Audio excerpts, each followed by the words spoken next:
Good evening, race fans, and welcome to the 2023 APC Late Model Series on G-Force TV. I'm Adam Ross. Joining me in the booth is Jamie Maudsley. Trackside, as always, is Clinton Jeffrey. He'll be on the scene for all the action, and we are about to get underway with qualifying on what is an historic night. The Dayco 150, 150 laps, Jamie Maudsley, of APC Late Model action. Never have we went more than 100 laps.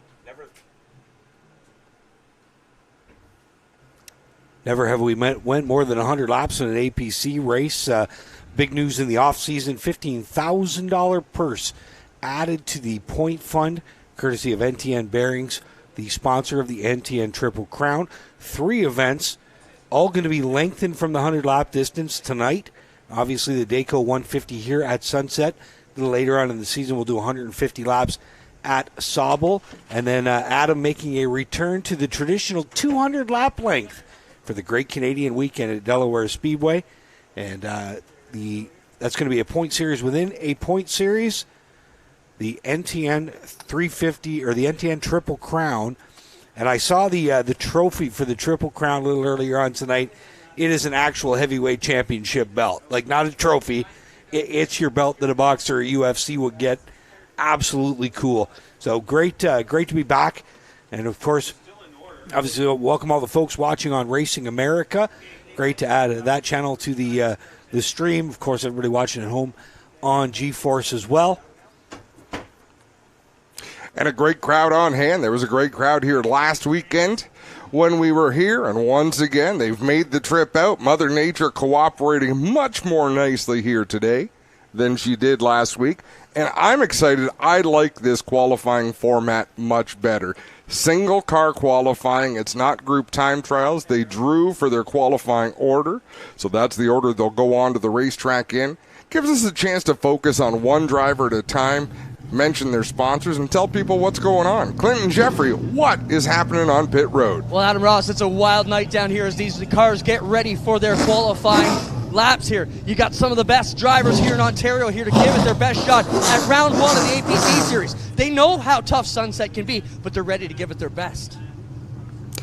They are. So you can see the drivers gathered around their cars, sort of at the tail end, at the front. They're already mounted inside of those race cars. And the first car on the racetrack will be one that's been with us for a long time. Driver out of Southampton, Ontario, Tom Gibbons behind the wheel of the number 10 Graham Family Auto Car Quest Gingrich Service Center. Tom Gibbons Concrete Finishing sponsored number 10 will be the first to hit the racetrack. And already we can see some new looks for this season. The one in particular I'm eyeballing here, Jamie, is Danny Benedict. That's a sporty-looking race car. Yeah, good graphic job on that 54 machine.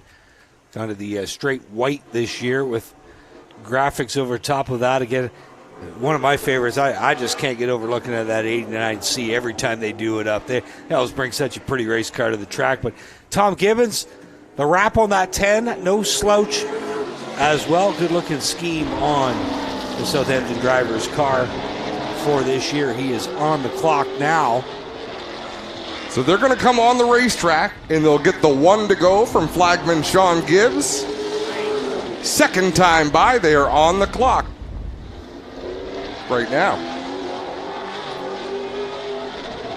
Let's see what Gibbons can do.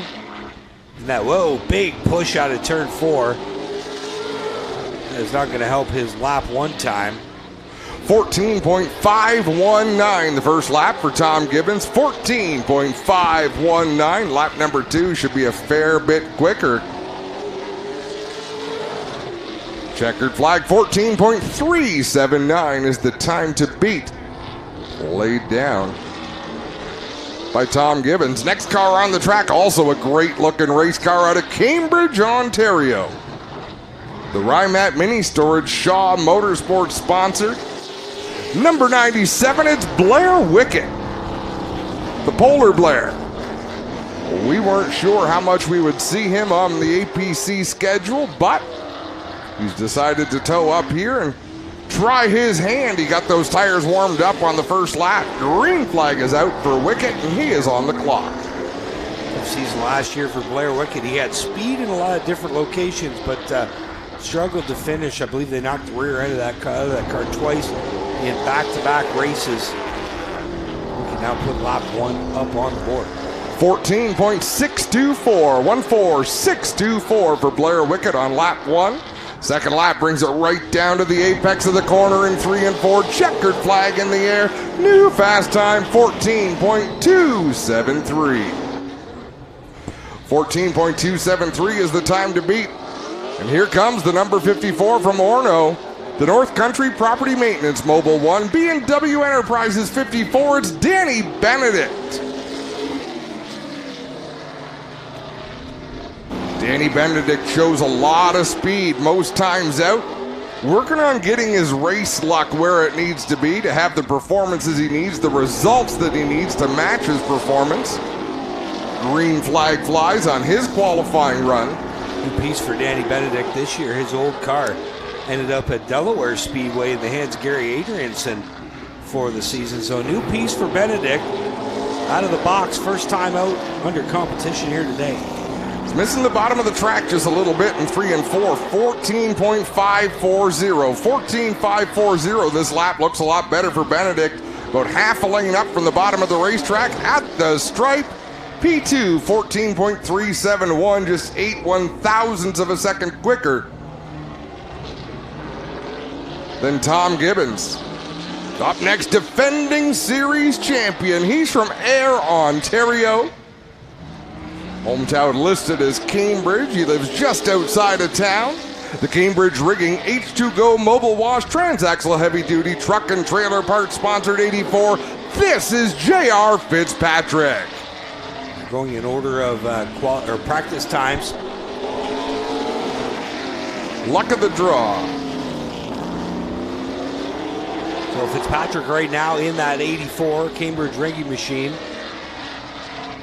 Working through 3 and 4. J.R. Fitzpatrick defending series champ, 4 wins last year on tour. One of only 2 champs, or 2 two-time champs in the history of the series. Brandon Watson being the other one. He's looking for title number 3 this year. And again, that marriage made in heaven last year went back to a McCall Racing chassis. Well, he won't be happy about this. He is 4th quick. 14.461, the slowest of the 4 cars to take time. They were the very quickest overall in practice, quickest out of the box in the first session. Put up a time a 10th better than Steckley and 2/10 better than everybody else. Some guys were able to close on him, but JR won't be pleased with that qualifying attempt. On track now from Mount Bridges, the 52 has Pride Seeds, Vibrant Farms, Cameron Crane and Riggers. Number 52, it's Jake Sheridan. Sheridan's been busy the past few weeks. Was up here to Sunset Speedway a couple weeks ago, and then last Friday night, victorious in the season opener for the Pro Late Models at Delaware Speedway. 1 lap up on the board for Sheridan. His first lap is already quicker than Fitzpatrick, a 14.440. Let's see what he can do on the money lap. Off at turn number 4, checkered flag in the air. P2, 14.297. 14.297, so Blair Wickett's 273 still holding up. Here comes a driver from Dundas, the 74, AJ&J Furniture, SDR Seating, IBAC Canada, Sobeys Flamborough sponsored 74, Eric Della Riva. Eric Della Riva on his warm-up lap. Another car out of the Shaw stables. Still looking for his breakout race. Again, he's shown some speed at times. As we know, if it was easy, anybody could do it. Dale Shaw not behind the controls of the car, at least not tonight. He's got 3 here that he's working on. 14.724. So Wickett, one of the other cars out of the Shaw Motorsports stable, along with Della Riva. He'll wrap up his run this time by. And a little bit slower, 14.628 is the lap of record for Eric Della Riva. That'll slot him into the 6th spot. And on the track now. Always a beautiful race car for the driver out of Drumbo. The London Recreational Racing, Route 19 Auto Parts, 2-Speed Motorsports, KR Communications 89C. It's Sean Chenoweth.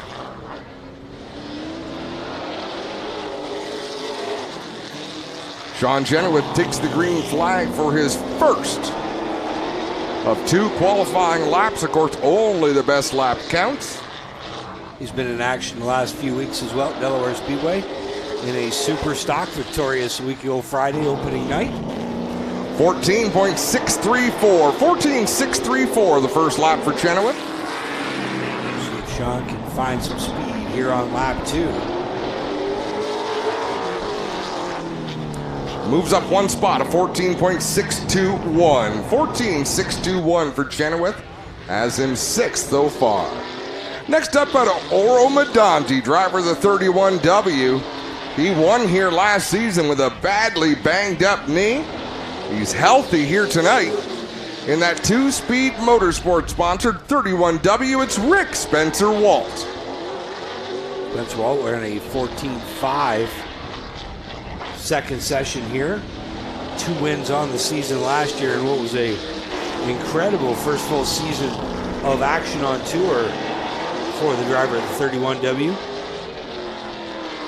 And he's just so good at this racetrack. He's solid everywhere we go, but he is excellent at this racetrack.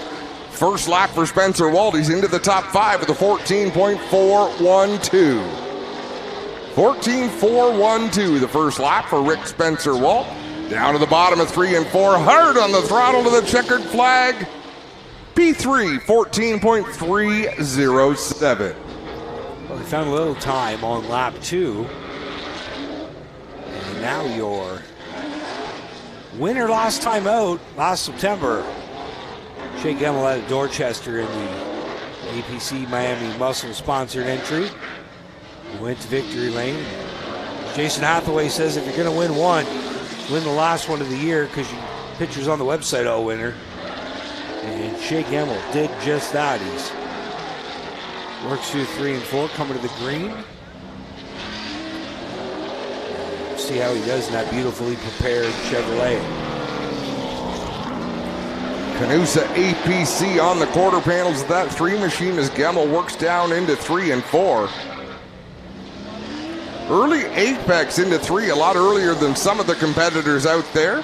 14.700. 14.700.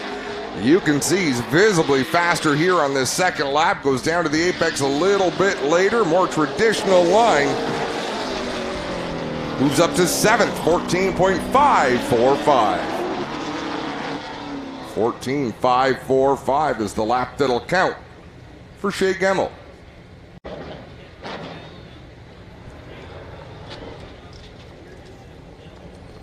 Glad to get a quick look at Blair Wickett there as he patiently watches the board here to see if he can hold on to this pole spot for tonight's big event. And they're going to redraw, Clinton, the top 5. Still important to grab that pole. And you know what? It's a mental victory, but I was saying that because we'll put you to work down at the start-finish line for the redraw, so a little bit different than what they've done in the past. But it'll be fun for the fans. We had to get the 94 machine of Corey Luciano out of the pits and down onto pit road to get ready for his qualifying effort. But this will make room for the 97D out of Guelph, the Hudco Electric Supply, Bremner Construction, MRC Wireless 97D of Tyler DiVincenzo. DiVincenzo, a regular at Flamborough Speedway last year, and they're just concentrating on the APC Tour here this year in that 97D. Well, they're just thankful to be back at the racetrack, Tyler and his dad, Rob, if you follow the news. We'll get into that story a little later on in the broadcast, but a tough year in 2022. Thrilled to see them back at the racetrack in 23, and DiVincenzo is up to speed in a great-looking black and yellow number 97. Let's see what the clock says. First lap of 14.713. 14.713, the first lap for DiVincenzo.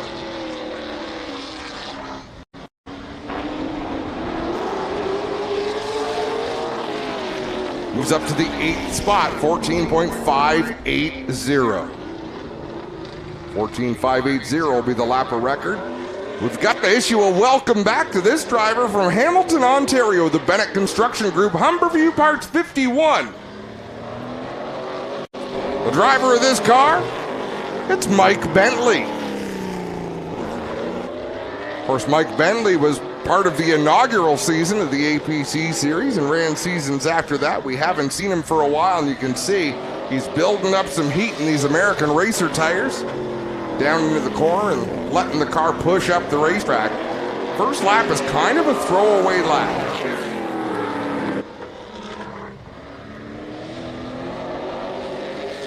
Flag out for Mike Bentley. He was always a good qualifier. And he's most of his laps racing are here, so if there's one place Bentley should be able to get around, it's Sunset Speedway. 14.725 on lap 1. We're expecting to see that improve. He improves to a 6.46, but still puts him 11th of the cars that have taken time so far. Yeah, it's tough to come back to this series and be competitive, that is for sure. Here's a driver who really came into his own last season. From Chesley, Ontario, the beautiful number 17 Canadian Flat Roof Systems Ridgeline APC Nickel Insurance and Piccoli Construction 17. It's Josh Stoddy. Time Stoddy had the green car at Delaware for opening night a week ago. Took that pro late model to a 3rd place finish. Came down to get a run at the big half mile. Ready for an upcoming show July 1st weekend. That'll be the first big APC race at Delaware Speedway. Man. Lap number 1 in the books for Stoddy. P6 already with a 14.440. That car right down to the bottom of the racetrack from lap 1. Can he contend with Blair Wickett? No. Still 4th. 14.332. 14.332 going to be the lap that counts for Josh Stoddy. Still good enough for 4th, a solid effort. Here's a driver doing double duty here tonight.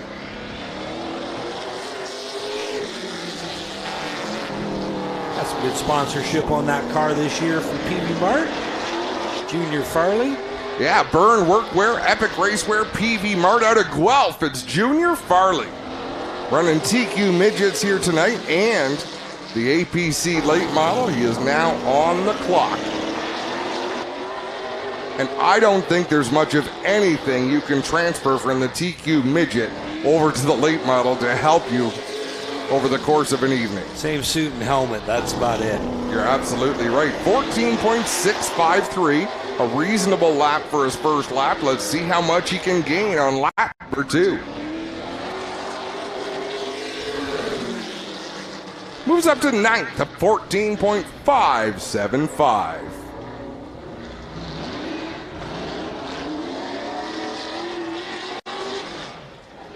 A young man you'll want to keep your eye on. He is on his way to great things in this sport. The driver from Milverton, Ontario, the APC Auto Parts Center's Canusa Automotive Warehousing, Pennzoil sponsored 22, it's Kyle Steckley.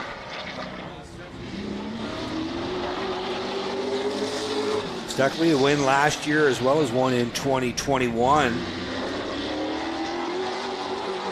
That inaugural victory was at Flamborough Speedway.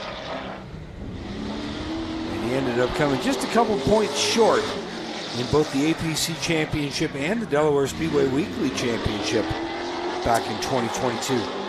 His first lap was 14.688. That's back in the 14th position. The money lap, good enough for P8. 14.526 for Kyle Steckley. 14.526. Here's a driver with a different look this year. We've seen him win a lot of races in this series out of London, Ontario. The BT Racing, sponsored by Mom, APC, Jim's Finish Line Auto Transmission. The 78 is Joe Lawrence. You get a good look at the nose of that car. You'll see where it says Mom 604 on it. Again, brother Chris, car owner. You've got to give credit where credit's due. It's mom's motor. It's mom's motor, the kid's car. One kid crewing and owning, the other kid driving. And he is a shoe. Bone Stock Championship last year when they didn't have a lot of sponsorship money. They went race weekly in Delaware in the 4-cylinders. Brought like 6 or 8 cars to the track every week. And finally getting a chance to return to the APC Series. 14.531 was the first lap. Second lap good enough for P5. 14.335. That could put him in the redraw. But there's still one car left to turn his lap from Pickering. The Real Landscaping Plus, Lange Hills Metal Recycling and Truck Parts, Snow City Cycle and Marine 94, Corey Luciano. Last time this car was on the track was New Smyrna Speedway for the World Series of Asphalt Racing. Ended up coming home in a basket. Luciano new to oval track racing.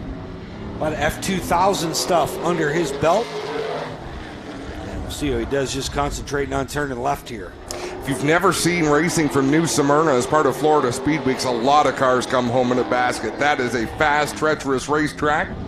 Luciano coming around to complete lap 1.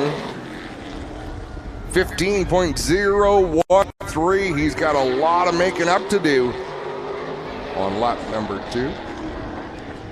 Wasn't able to get the car out for practice earlier on, so getting all the practice he needs right now. Moves up 1 spot, a 14.637. So ladies and gentlemen, a driver who wasn't even sure if he was going to come out and run this race decided, yeah, we'll come out and do it. Has put it on the pole. Clinton Jeffrey is with our pole sitter, Blair Wickett, driver of the 97. Well, he's down here getting the accolades from Dan Bailey as our epic pole position winner. Dan grabs the shake there. We'll jump in here in just 1 second as soon as they get the photos underway. Blair, you know it's been a couple of crazy years for you. You've always shown speed, but how do you kick that bad luck to the curb once and for all? Is this the year where you only have good luck? I don't know. I think I got to start deciding to race on Friday morning because that's what we did this week. So we weren't supposed to be here. But I got to thank somebody very special. He knows who he is for getting me here. But I'm speechless right now. Let's talk about it. It really doesn't mean a lot. You still have to redraw. But this is a good starting point for your season. Oh, absolutely. We're running regular night Flamborough, and we weren't quite as fast as we thought we were going to be there. And coming out here and putting it on the pole with the best of the best right now, it kind of gives us a big pat on the back, right? So, right on, Blair Wickett, your epic Raceware Pole Award winner here tonight, guys. Good start for him, Adam. You know, we talked about he's been quick a lot of places, but just hasn't quite had the finishing luck to put these races together. You know, and luck, you hate to say it, luck is a big part of it. Keeping yourself in the right situation. Clinton, we need you to head down to the start-finish line. They're going to do the redraw right away. So they'll be sending the top 5 drivers over there. And let's give you a rundown, Jamie, of qualifying results. Obviously on the pole, 97, Blair Wickett. Second quick, the 52, Jake Sheridan. Rick Spencer-Wald comes home third. Josh Dottie fourth. And last car in the redraw will be Joe Lawrence. 6th through 10th, we've got Danny Benedict in the 54, the 10 of Tom Gibbons. Surprisingly, the 84 of J.R. Fitzpatrick, the 22 of Kyle Steckley, and the 3 of Shea Gemmel round out that top 10. Junior Farley timed in 11th. 12th, Tyler DiVincenzo. 13th was the 89C of Sean Chenoweth. 14th, Eric Della Riva in the 74. And 15th, Corey Luciano in the 94. Rounding out the field will be the 51 of Mike Bentley, like we say on his welcome back to the APC Series event. And the only guy that didn't make the call here today for qualifying but was in attendance, Sean McGlynn, broke a motor in practice. So tough break for the one car, but saw the crew. They vowed they will be back. They're always back. I mean, Sean McGlynn, he has seen adversity in his career. They always seem to overcome and make it back to the racetrack. We see Pete Gutler from the scoring team down on the front stretch with Clinton Jeffrey. Clinton with a big smile on his face, so obviously he's got something up his sleeve here. Well, it's a top 5 redraw, but Blair Wickett, you get to pick. Do you want to pick first or last out of the bucket here today? I'll pick last. Blair, then go to the end of the line. Blair Wickett will jump to the end of the line. That's going to make Jake Sheridan our first contender up here. Reach into the lucky bag, pull out a winner. 1 through 5 there. They tell me there is not a 16 in there, so you'll be okay, Jake. But 1 through 5, tell us what you picked. 2. 2 for Jake Sheridan. Outside pull. Now, Jake, that's a good starting spot for you. I mean, you know, you've had some good up and downs, but we've seen you pick up wins on this tour. How do you feel about tonight? Yeah, absolutely. I'm really excited. This new 52 machine here is working pretty good. So we made some big gains today in practice, and qualifying went even better than I expected. And we went the right way. We fired off a little snug there. So I'm excited for it. P2 is perfect spot. You don't have the pressure of starting first. If you get past, at least you're still starting up there. So we can still go forward one more spot and maybe let somebody else set the pace here today. So looking forward to it, and hopefully get a clean 150 here. All right, Jake Sheridan, you can go back to your car and get ready. We'll jump in here. Rick Spencer Walt. Rick, you're the next one to reach in and pull out a lucky number. Number? Numero uno. Number 1 for Rick Spencer Walt. Now, Rick, we've seen you battle that knee injury last year. How is the leg, and are you ready to kick it all summer long again? Yeah, we ain't going to worry about the leg. We're just going to try and get this car, keep it up front here. I don't really want number 1, to be honest with you. I don't think you want to be the guy setting the pace to start, but doesn't matter. We'll ride around here for probably half of it. When the break comes, we'll turn the heat up, hopefully. We got the car to do it. I got McCall's down there working on it, did a setup. Junior Hanley's been helping me all day long, so I don't think I can get better people working on the car. We've changed everything, and 100% we just found something in qualifying, so I'm excited for this race. A lot better car than we practiced with all day. Right on. Rick Spencer Walt will go from the pole. We'll move in here and talk to Josh Stoddy. Josh, you got a new suit. That's a good start to the year. You feeling good? Josh, Lawrence is looking good too, but let's talk about this. Josh, you're not going to get the front row, so you got 3rd through 5th. Peter, reach in and pull one, and then we'll talk to Josh here. Peter, let him grab one out of there. See what you can get. 3rd, 4th, or 5th is all that's on the board. And you grab? Number 5. So we heard Rick talk about being on the poles, not the best thing. How do you feel about 5? I'm really happy with 5th. I mean, 150 laps here. First time here with APC doing 150 laps. I definitely don't want to be setting the pace. So I'm quite content with 5th, and hopefully we're there at the end. All right, Josh Stoddy, we've seen him have some great runs and some bad luck here, too. Joe Lawrence back. Let's talk about you, Mr. Lawrence, defending champion. Well, not defending. A couple years ago you won it. Took a year off, came back. How you feeling about being back? I'm having fun so far, so as long as we can keep doing that, it'll be good. But definitely a lot faster than a bone stock, so I'm trying to knock the rust off and kind of figure out how to get up with these top guys, but we're getting there. All right, let's find out whether you start inside or outside that row number 2. He's going to start outside row number 2 with the number 4 for Joe Lawrence. And that brings us to Blair Wickett. Blair, reach in and just make it customary anyways and official. Make sure Peter didn't really throw a 16 now. It says number 3. Blair, we just talked to you, so, you're going to have someone else set the pace. I think that's a good spot to start this race. Do you agree? Oh, absolutely. I definitely did not want the pole for this race. So, like I said, last fall when we were here, we ended up breaking when we had a really good car. This year, we got seems like a decent car, and so I'm hoping to follow some of these faster guys around and have tires at the end. Right on. Blair Wickett, he is your Epic Raceware fast qualifier here, and he will start 3rd here tonight. Adam, back to you as we get set to go. We have a great night ahead of us and a lot of action still to come. Thanks so much, Clinton. And while we get ready for the next event on the track, why don't we take a quick break here on G-Force TV, and when we come back, it'll be time to set up for the TQ Midget feature event. Get ready to experience the NASCAR Pinty Series Power Hour. Join your host and wingman, Cam K, every Monday night at 7 p.m. on G-Force TV for an hour of non-stop excitement and in-depth analysis of the hottest racing series around. From the latest race highlights to expert analysis and insider commentary, you'll get an exclusive look at everything you need to know about the NASCAR Pinty Series. Tune in for the NASCAR Pinty Series Power Hour, the ultimate destination for race fans everywhere. Tiffany Gate Fresh Gourmet.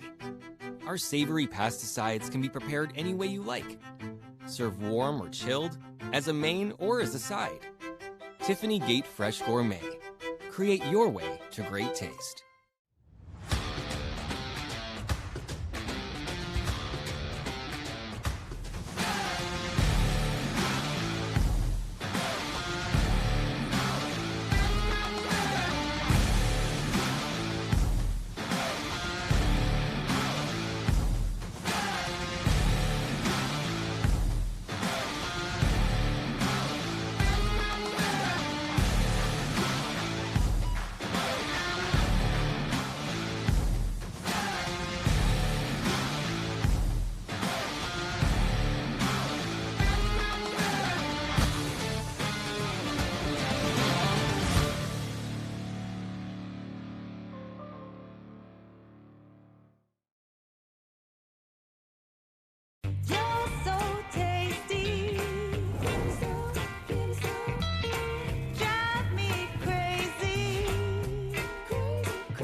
and discovered fire, but Quick Quick perfected fire.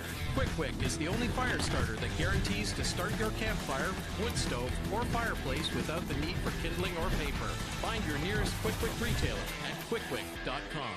Rev up your engines and get ready for some high-octane action. GeForce TV is your one-stop destination for all the best racing action across Ontario. With free live coverage of the APC Series, Bushwick and Speedway, Southern Ontario Sprints, and much more. You won't miss a single moment of the excitement. Whether you're a diehard fan or a casual viewer, GeForce TV has everything you need to stay up to date on the latest racing news and events. Head to our website at GeForceTV.net and start watching today.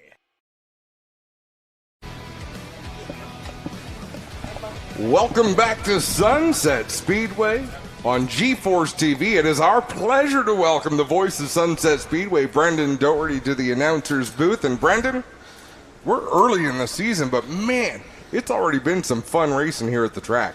It's been fantastic here at Sunset. We've had a lot going on. A great season opener followed by the NASCAR Pinty Series. And now we're into APC Velocity, double shot weekend. We're going to run tomorrow. The rain one Saturday, but we were making sure we're getting 2 days of racing in. And then from there, we can settle down. We're going to get to a normal weekly schedule. No more craziness, no more National Series, no more big series for a little while. We're just going to take a break and focus on our NASCAR Advanced Auto Parts weekly series here. But we got some special guests here this afternoon, part of the Velocity 250 Spring Velocity weekend. We have the Can-Am Midgets, the Quick Can-Am Midgets, presented by Miller Mobile Offices, leading them out the 68 machine. That is Paul Jorgensen, is outside 55. Corey Whittam, former feature winner here at Sunset Speedway. The 5 is Andrew Whalen. Whalen had a spill last week at a Flamborough Speedway. The team worked hard. They were late entry here this afternoon with the Quick Can-Am Midgets. 57 machine, that is James Stanley, the former winner here with the Ontario Pro Sprints. 42 machines, the Golden by Daniel Hahn, another former feature winner with the series. Multi-time feature winner last year, the Hahn Motor and Chassis Works, number 42 machine. They also made a Superstock Series start here at Sunset last year. So he will do some more dabbling in that this year as well, possibly with the Hot Rod as well. His brother Tyler Hahn in action here this afternoon with the Let Us Drive You Home Hot Rods. Next in line, the 7 machine feature winner last week out at Flamborough Speedway for opening night for the Quick Can-Am Midgets. The BDC Distillers ride, that's Jeff Blackburn looking to pick up the win here in the BDC Distillers feature event as they form up down the back straightaway. The 4 wide salute for the Quick Can-Am Midgets, so make sure you wave them on this time by, folks. They will go, I believe, 25 laps on the Epic Raceware scoreboard. Bob Bailey in the Epic Raceware 15 machine, the 74X of Sherry Hogan, the 11 of David Miller, the 72 of Junior Farley, and the 91 of Mike Westwood will make up the field here. And they're waving it back at you, ladies and gentlemen. Salute the Quick Can-Am Midgets presented by Miller Mobile Offices as they get set to do battle here at Sunset Speedway, part of the Spring Velocity. They had a tough night last week at Flamborough, some hard crashes. If you've seen on YouTube the Roberto Palillo crash with a hung throttle. You know what, Brandon? I'm glad it happened at Flamborough and not here. At least Flamborough, with the walls the way it is, it sort of launches the car instead of just stopping it in a... Yeah, and he did a great job. Palillo did a great job. He drove that car into the corner. He knew the situation and set it in as gently as he could. I mean, the hardest impact came when he found the front straightaway wall finally, but at least he was able to scrub off a little bit of speed, getting it up in the wall, getting it off the racetrack, and getting those tires off the ground. And great to see him be able to walk away. An absolute scary video when you watch it back on Facebook and YouTube and stuff like that. But a lot of teams had a lot of work to do this week to get for round number 2 here at Sunset Speedway. And Andrew Whalen almost picked up a heat win earlier this afternoon after the team thrashing all week on that 5 machine. They were one of the last cars to enter the back gates here this afternoon, and now they'll set to do battle for 25 laps here on the Epic Raceware scoreboard. The BDC Distillers feature for the Quick Can-Am Midgets presented by Miller Mobile Offices. Jorgensen, the 68 machine, Whittam, the 55. Whittam, a former feature winner here at Sunset, picked up a win last year. We will see what they can do as they get into turn number 3. They will look for the green flag off of 4. Jorgensen, the 68, the inside. Whittam on the outside. Start to pick up the pace into turn number 3 off of 4. Green flag in the air with the Quick Can-Am Midgets. Whittam with the advantage on the high side. Down into turn number 1. He'll clear Jorgensen for the top spot. Jorgensen back to second. Stanley in the 57 looking for room to work. He'll go to the high side of the outside of the 68. Jorgensen pushes up the hill. 3, almost 4 wide down the front straightaway. Blackburn thought better of it, got on the binders down the straightaway, and let everybody sort themselves out. But the quick Can-Am Midget's getting after it early here in their feature event. Stanley holds on to second. Whalen now up to the third spot. 3 wide again. We got contact deeper in the field. Bailey goes around contact with the 11 of David Miller. They were slicing and dicing 3 and 4 wide for third, fourth, fifth, sixth, seventh, all in that group. They're not shy. Absolutely not. They know they got the room to work here at Sunset, and they can get 3 and 4 wide and still leave room to work. Bailey in the Epic Race where 15 machine gets sorted out. He was shaking that car back and forth to make sure everything felt right on it. Miller's still slow in the 11. See if he's got anything. Don't see anything. Not even any dents on the front bar from my view. So, but Corey Whittam was going to be very happy if he had a rear view mirror to see all what was going on back there, because he was out of the mayhem out in front in that Creative Edge Designs number 55 machine. And you make a great point. There's probably a lot of race fans who don't realize no rear view mirrors in these cars and no two-way radios to the crew. So it's a very pure form of racing. They have officials in their ears, but otherwise you got to use all your senses, and it's open wheel, so you got to show a lot of respect to these race cars. Absolutely, and they do a fantastic job. A lot of give and take. You seem to know where everybody is, and these drivers, they've got a very good core group. A lot of drivers have been racing around each other for quite some time, so they know each other very well. But yeah, no rear view mirrors, no side mirrors, no nothing. These drivers just going off the sense of who's on your outside or who's on your inside and how far up they are. We'll give them the sign to double up down the back straight away. So it'll be Whittam to the inside. That'll be James Stanley to the outside in the 57 machine, the Southfield Farms ride. Stanley, a driver who started with the Outlaw Midgets, transitioned over to the Pro Sprints, and now the Quick Can-Am Midgets.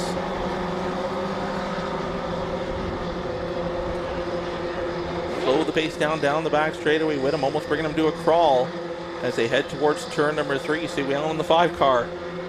Getting ready to go, just trying to anticipate when the leader's going to pick up the pace. They get on the loud pedal off of turn number 4. Green flag in the air once again. Whittam with a great jump.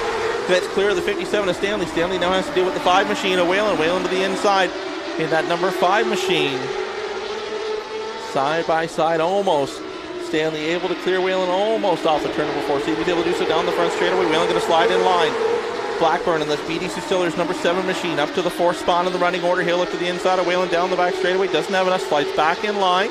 Sticks the nose in down into 3. Whalen had that car step out from him, moved up the hill, and that allows the BDC Distillers number 7 machine to take over the 3rd spot. Whalen looked for the move back down into turn number 1. Wasn't able to make that happen. And he quickly loses ground to the 7 machine. Everybody chasing Whittam in the 55 out in front. Stanley runs in 2nd currently. Blackburn in the 3rd spot. Whalen in 4th, and the Golden Boy, Daniel Hahn, now up to 5th. Junior Farley up to 6th after issues in the qualifying heat race. Had the engine shut off on that 72, the Burn Workwear PV Mart number 72 machine, and had to pull off. The team made a quick turnaround, and not a lot of time because he was out here qualifying with the APC United Late Model Series. So the team did a lot of work while he jumped over to the late model and now back to the Can-Am Midget. But out in front, though, it is Corey Whittam setting the pace. Stanley trying to close the gap. Hasn't been able to do so far, and able to maintain a bit of breathing room over 3rd place. Jeff Blackburn in the BDC Distillers machine. Trying to run him down to see what he can do. Blackburn, another former feature winner here at Sunset. Doing what he can to try to run down the 57 of Stanley. Here comes Hahn, looking to the inside of Whalen. Down the front straightaway, we got caution out. As we got one stop, Bailey stopped up high in turn number 2. Looks like he tried to make the exit off the racetrack, but ran out of momentum to get that car to the top of the hill to make the right-hand turn down. He appreciated, he knew his night was over, so he was doing what he could to try to get off the racing surface. Unfortunately, sometimes the car will only roll so far. So officials will get over and give Bailey a push. Looks like he's jumping out of the race car. Might need more than a push. Tries to look over the rear end of that car to see what is wrong with it.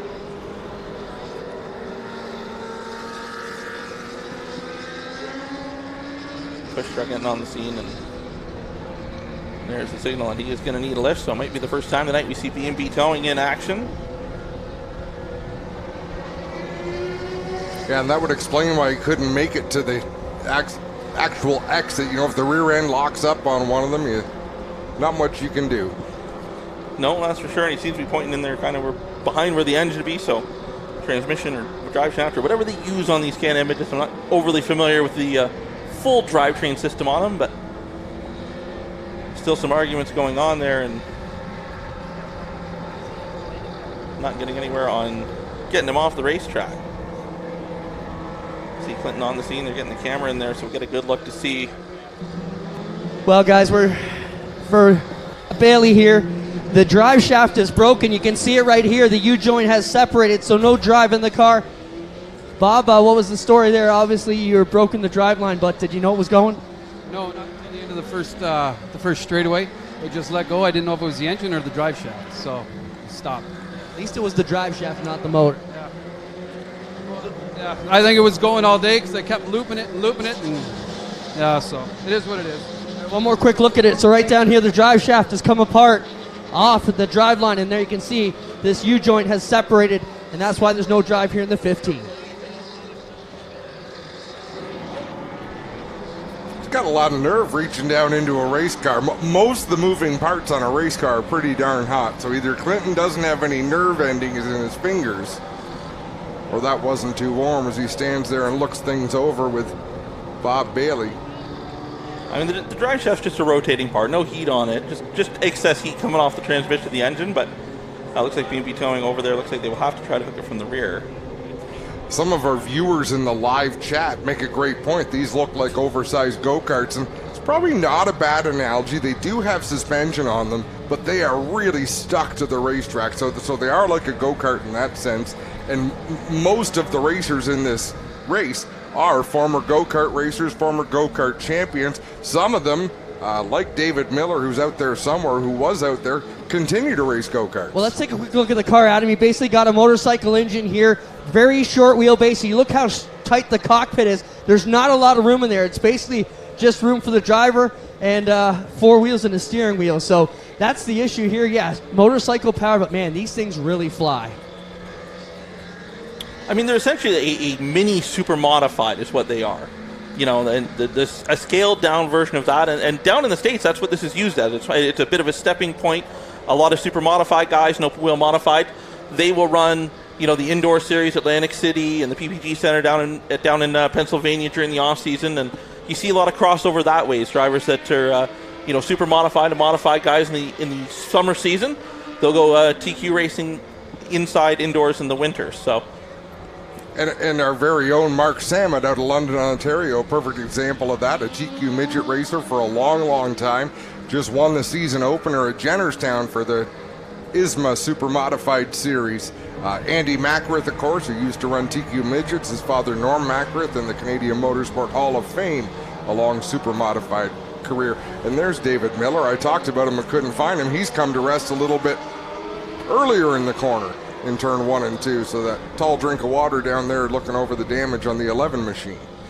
Well, I mean, it goes to show the two drivers that had contact earlier, the problems continue now as parts seem to have broken on both of them. So, Bailey kind of insinuated that it was from spins in practice and the part might have been breaking, but, it might ultimately have been the spin and the contact there with Miller that ultimately broke the parts on both those cars.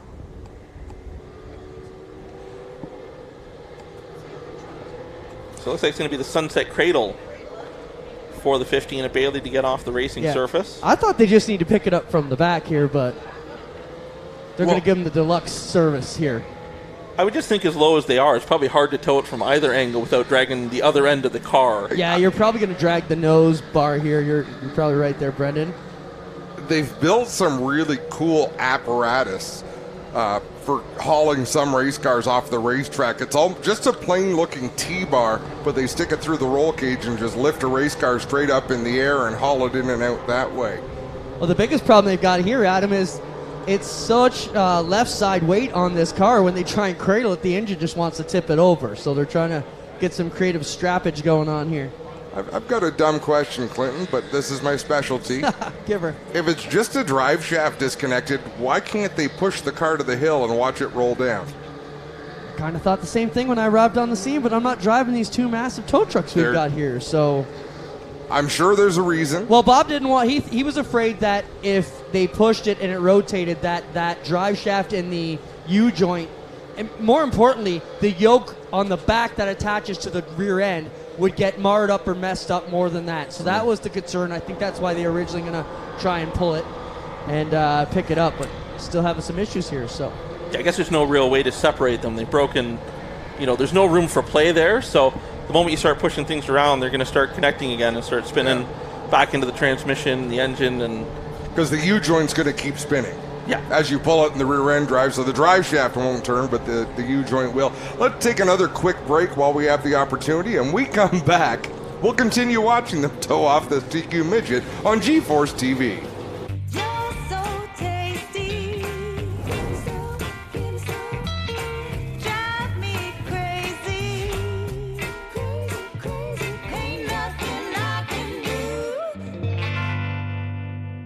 Rev up your engines and get ready for some high-octane action. GeForce TV is your one-stop destination for all the best racing action across Ontario. With free live coverage of the APC Series, Bushwick and Speedway, Southern Ontario Sprints, and much more. You won't miss a single moment of the excitement. Whether you're a diehard fan or a casual viewer, GeForce TV has everything you need to stay up to date on the latest racing news and events. Head to our website at GeForceTV.net and start watching today.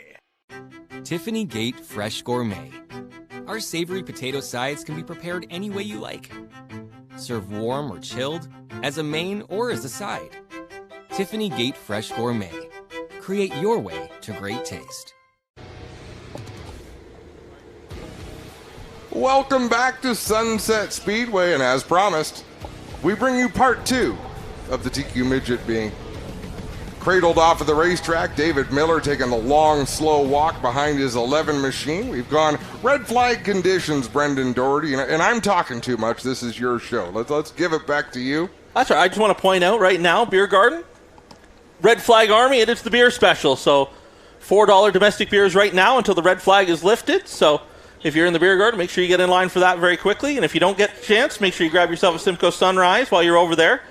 Have you guys considered a spin-off series by chance? Like Discovery's got the whole towing end covered. You guys can start a Speedway towing show here. Yeah. I'm more interested in the $4 beers on the red flag. Is that an everyday occurrence here at Sunset, or is that an APC special? No, that's an everyday occurrence. That's one of our new things for 2023. We got our own fancy drink in the Simcoe Sunrise, and under red flag conditions for certain periods of time, depending on the situation. We always want to make sure what's going on the track is secured first before we throw it to the Beer Garden to get in line for a bunch of beers. But yeah, now and it's over. So you got to have your money handed over. That's why we put our youngest camera guy down there, so they're not tempted to go to the Beer Garden. Did Bar Rescue show up here in the off season? Is this one of John's ideas? So this would be an I-80 idea. So I-80 last year in their final season, they would have a red flag beer special. It wasn't a beer; it was a bucket of beer. But they do things a little differently down south. So we don't quite have the pockets to pull off a bucket of beer, but a beer at $4, I think, is pretty reasonable going rate when you're out and about nowadays. So I think there should be some kind of bonus where if the driver wants one of those beers and their night is definitely over, there should be a delivery service. Well, the spotters were asking me last week because they figured by the time they ran down there, they wouldn't be there in time. So they were asking if it would be Uber Eats, but I said there's no deals on Uber Eats anyway, so you're on your own. But getting stat back up, ready to go here. White flag is out, and Corey Whittam now will lead the field back to green once again. James Stanley to his outside. Both cars cleared off the racing surface. 7 laps in of this 25-lap feature event for the Epic Raceway on the Epic Raceway scoreboard. Quick Can-Am Midget presented by Miller Mobile Offices. Green flag back in the air. Stanley with a great launch on the high side of the racetrack. Whittam been able to get away the last few restarts, but Stanley to the outside. The Southfield Farms number 57 machine throwing the kitchen sink at Whittam right now, trying to make the high side of the racetrack work side by side. At the line that time, it'll be Stanley leading them back to the stripe, trying to get clear. Making the high side of the racetrack work is the 57 machine. Whittam doesn't seem to have the drive he had before the red flag as he tries to get those temperatures built back up in the tires. But right now, James Stanley out in front now. Not able to get to the bottom of the racetrack quite yet to clear the 55, but Whittam, he'll do so. This time off of 2 and down the back straightaway. Junior Farley up to the 3rd spot. Whalen back to 4th. Looks like trouble for Hahn on the restart. He has fallen outside the top 5 after restarting up in the top 5 and running there for the majority of the beginning of the race. And right now, Whittam seems to got those pressures up, looking to the inside of Stanley to take the top spot back away. Stanley very strong on the high side of the racetrack. Whittam working down low, and we got one around Jorgensen. Around on the front straightaway, he will make a little bit of contact with the inside retaining wall, but got that car wound up before it was a big hit, and just kind of backed in there and brushed a little bit with the tires to see if he's able to refire and drive away. Paul has raced vintage modified, so did his father Ken. He's also run NASCAR style modified, so Paul has a big lineage behind him. As we have a look at a replay from the speed shot, and you can see that car just a bit of a speed wobble off of turn 4, looped it around, and if he made contact with the wall, it was pretty gentle. And that was a very veteran move because the speed wiggle was taking him to the outside wall, so he made the evasive action to make a hard left and get on the brakes, and likely saved himself a lot heavy damage of what he would have been if he had made contact with the outside wall at that speed off of turn number 4. I think that's one of the things that a casual race fan might not pick up, Brendan. Your natural reaction is to always drive through it and save that car, but just like you said, more often than not, the overcorrection takes you so hard into the outside wall. Drivers have to make those split-second decisions, and I agree with you. I think Paul made the right one. And you think as little as these cars are and as wide as the racetrack is, you can run at a race just as quick as you can with a full-size stock car as you can with the Can-Am midget. So looks like the field's lined back up. Jorgensen tail end of the longest line. Stanley now on the inside for the restart. That'll put Whittam to his outside. See if Whittam can take advantage of the outside lane like Stanley did on the last restart. Stanley picks up the pace into 3 and 4, trying to clear Whittam off of 4. He'll do so, coming to the green flag. That'll open the door for Farley down the bottom side of the racetrack. Whittam, though, fires back on the high side. Drag race down the back straightaway into turn number 3. Whittam with the wheels just ahead of that of the 55 machine up on the high side of the racetrack. Stanley down low on the 57. Stanley looked like he let him back to the stripe that time by. Whittam, though, getting it wound up on the high side. Great run through 1 and 2. Again, has the nose ahead down into turn number 3. Stanley seems to get the car rotated down on the bottom side of the racetrack off of 3 and 4. Better than Whittam. And he'll lead him back to the stripe once again. A great back and forth battle. One better at the other end of the racetrack than the other. Stanley down low. Whittam up high. Side by side at the stripe this time by Whittam. Has the nose out in front enough to lead the lap. Great racing here with the quick Can-Am midgets. Farley losing ground to the front two is Blackburn on the charge again in the 7 machine. Up to the 4th spot now. Trying to run down the 72. Whittam holding on to the top spot just barely by inches that time at the line. Great battle at the front of the field, and caution is out, and we got Hogan around in the 74X machine. Sherry was having a great battle with Paul Jorgensen in the 68 machine. You know, I was watching side by side at the very front and side by side at the very back, but lots of action to keep track of here. Hogan able to get that car almost fired. Looks like he's just kind of stalled out trying to grab it here. Not the easiest thing to do on the banking here at Sunset is to get moving again up the hill. You think it's hard to do in your street car to get moving. Try it in a race car with an engine that's hot, a clutch that's hot. Looks like Hogan though now able to get rolling once again. So it's cool to see Hogan here with the 74X machine. Her father Bob raced here late models through the mid to late 80s, the 07 machine. Actually, I have some pictures of it at home, and if I'd known they were coming, I'd have brought the album to show them, but it was one of those when I seen the name and talking to the fine folks at the Can-Am midgets, they were like, oh yeah, like Bob's here, and I'm like, oh, that's cool. I watched Sherry race modified at Holland Speedway back in the 90s, the night I went to watch Derek Lynch in a Busch North Series race for NASCAR. Sherry was racing in the modified division. Yeah, she spent a lot of time down in New York, Pennsylvania with the ROC modified tour and different series down there. So cool to see her back racing this side of the border as we get set to fire once again. Looks like 15 laps on the epic race rear scoreboard. That'll leave 10 to go. As we come back to green flag, Stanley trying to get the jump down the bottom side of the racetrack, gets a little bit of a wiggle. That's going to allow Whittam to close back up on the outside. Whittam with the advantage through 1 and 2. A great run for Whittam on the high side. He clears Stanley off at 2 and down the back straightaway. Farley trying to take advantage, but Stanley slams the door shut down into turn number 3. Top 3, top 4, top 5. Now single file as they race down into turn number 1. Whittam back driving away from the 57 to Stanley. It's impressive to see when Whittam's out by himself. He's got a very fast car when the track is clear and he can run what he wants, but when he's mired back in traffic a little bit, that dirty air coming off these wings, you don't think it's much, but it seemed to be enough to impede him, and now driving back away from the 57 to Stanley. Farley having a great run in the top 3, trying to hold off the BD Distillers number 7 machine of Jeff Blackburn. Blackburn, the feature winner with the Can-Am Midgets out at Flamborough last weekend, and a big moment there. He got all sorts of sideways, did Blackburn, and that car pushed up the hill off a 2, and he has lost a whole pile of ground. Daniel Hahn got by, back to 5th goes the number 7 machine.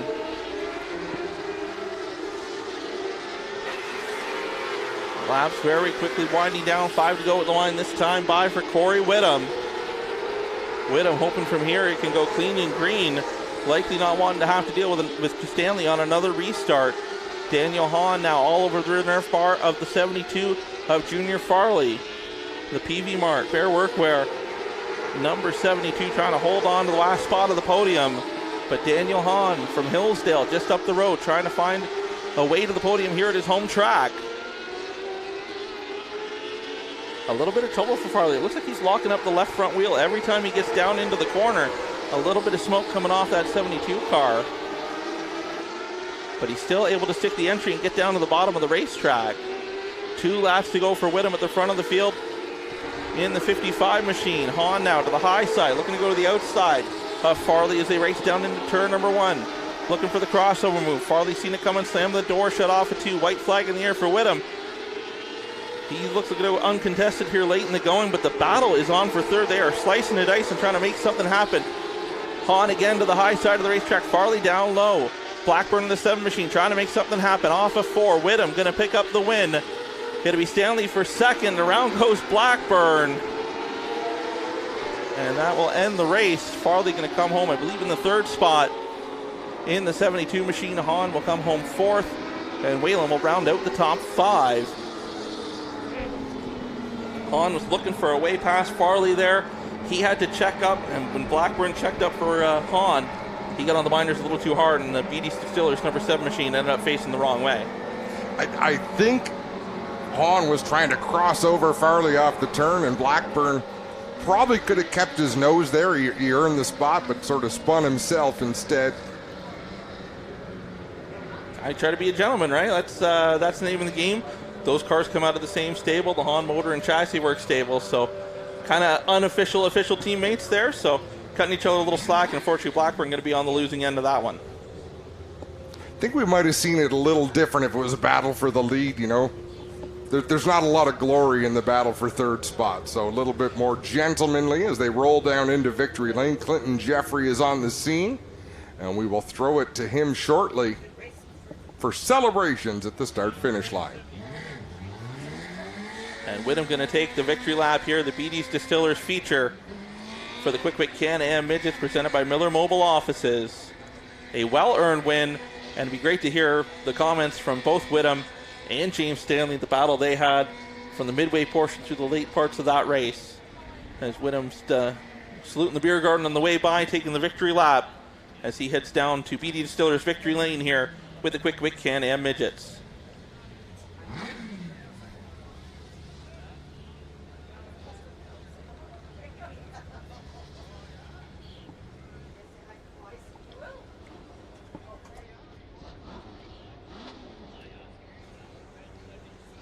Always a popular division, the Can-Am Midgets. Dave Franks down there taking pictures in victory lane.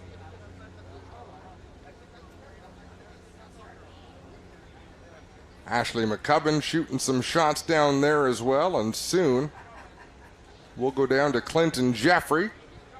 He's going to capture the thoughts from these drivers who finished in the top 3 here tonight. Corey Whittam getting out of the car. We'll get a word with him here. James Stanley, I'm here along with Junior Farley also.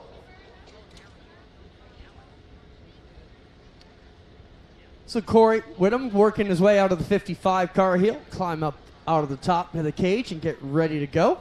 They hold up that big epic raceware flag. How about it, fans, for your winner here, Corey Whittam. Defending champion picks up the win here tonight.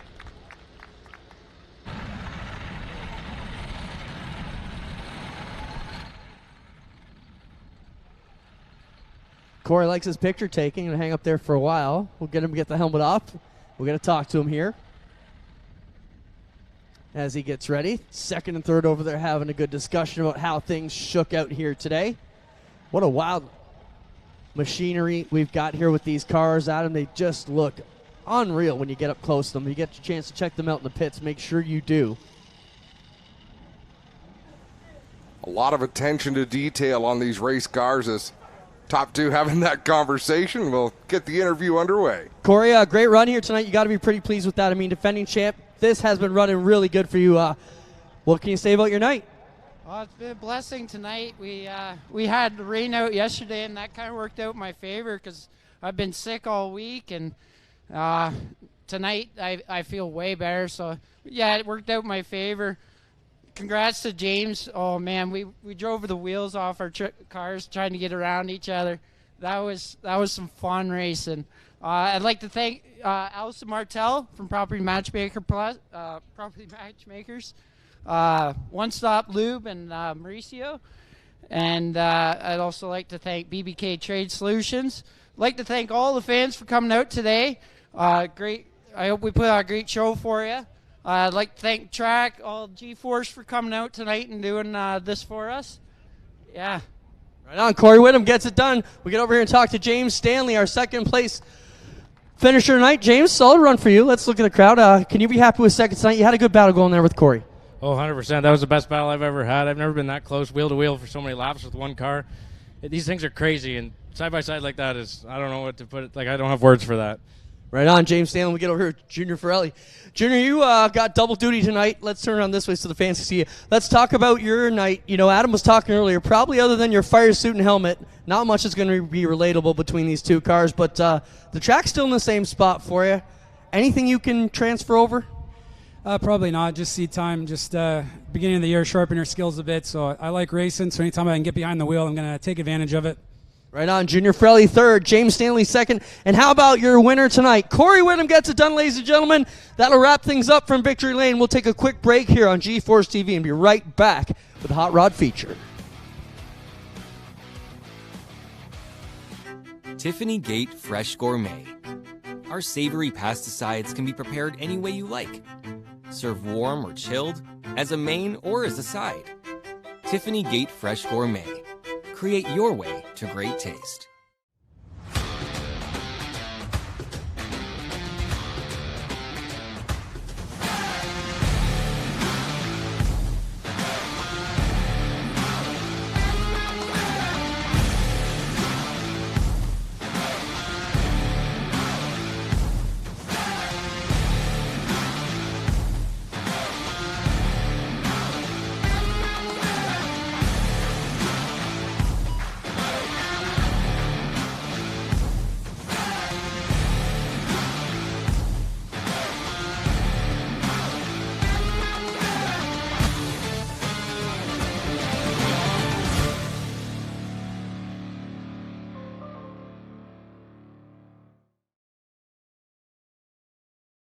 Rev up your engines and get ready for some high-octane action. G-Force TV is your one-stop destination for all the best racing action across Ontario. With free live coverage of the APC Series, Bushwick and Speedway, Southern Ontario Sprints, and much more. You won't miss a single moment of the excitement. Whether you're a die-hard fan or a casual viewer, G-Force TV has everything you need to stay up to date on the latest racing news and events. Head to our website at gforcetv.net and start watching today.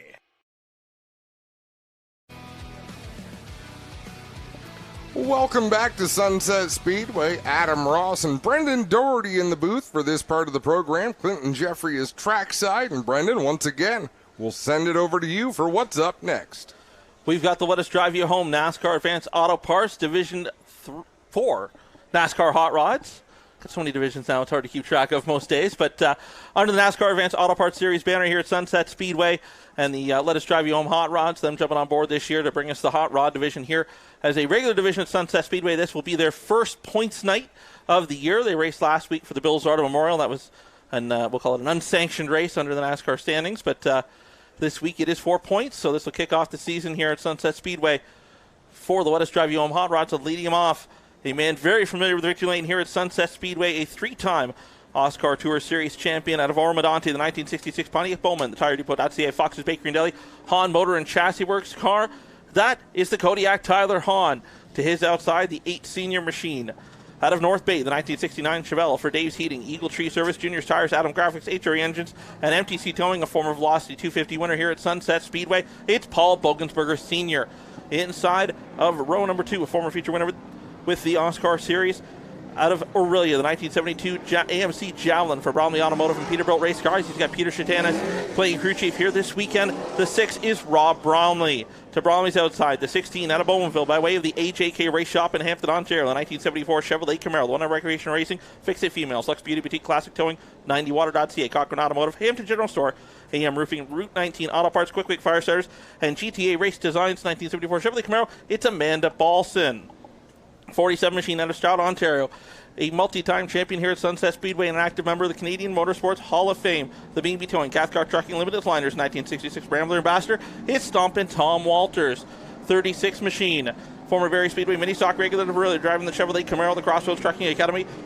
Bromley Automotive Machine, that is Jamie Cairns. Next in line, the 20 Machine, the 1964 Dodge Polara out of Port McNicoll, Ontario. Former OSCAR Modified Tour champion, former Barrie Speedway Thunder Car track champion. It's hot rod driver extraordinaire, Big Luke Janak.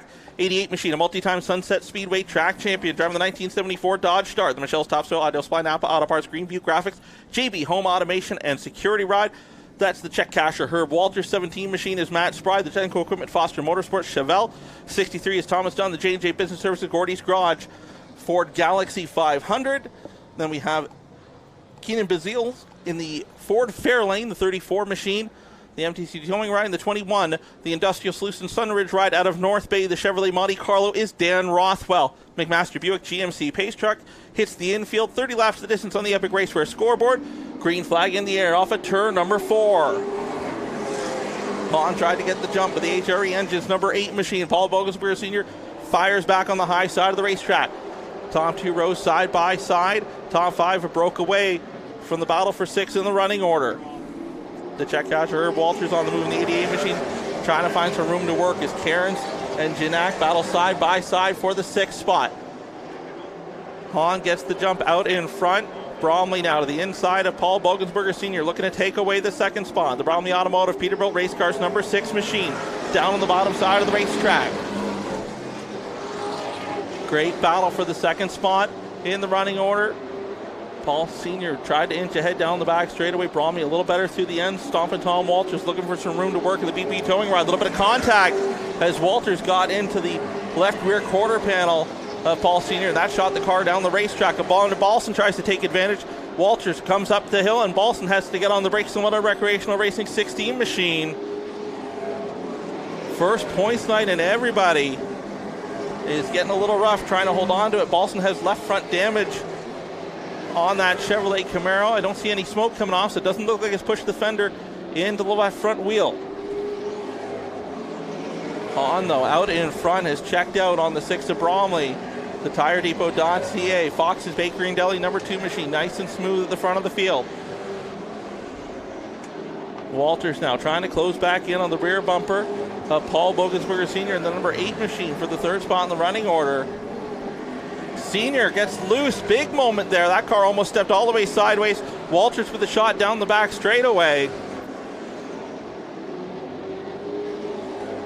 Paul Sr. with a handful of wheel on that Chevelle, trying to hold on to it. The Adams Graphics ride. Walters now knock, knock, knock, get on the back door, trying to find a way past the 8 Senior Machine. Walters again looks to the inside. Same issue as earlier. Contact as he looked to the inside. Paul Sr. very aggressive at taking the lane away. Walters takes the lane away from Balson again as she looked to the outside of his Rambler Ambassador off of turn number 2. Third, fourth, and fifth. Everybody getting a little bit aggressive back there, trying to find a way to work past each other and try to reel in your leader, Tyler Hahn. Walters again looks to the inside of Paul Sr. with that big HRE engines horsepower under the hood of the 8 machine.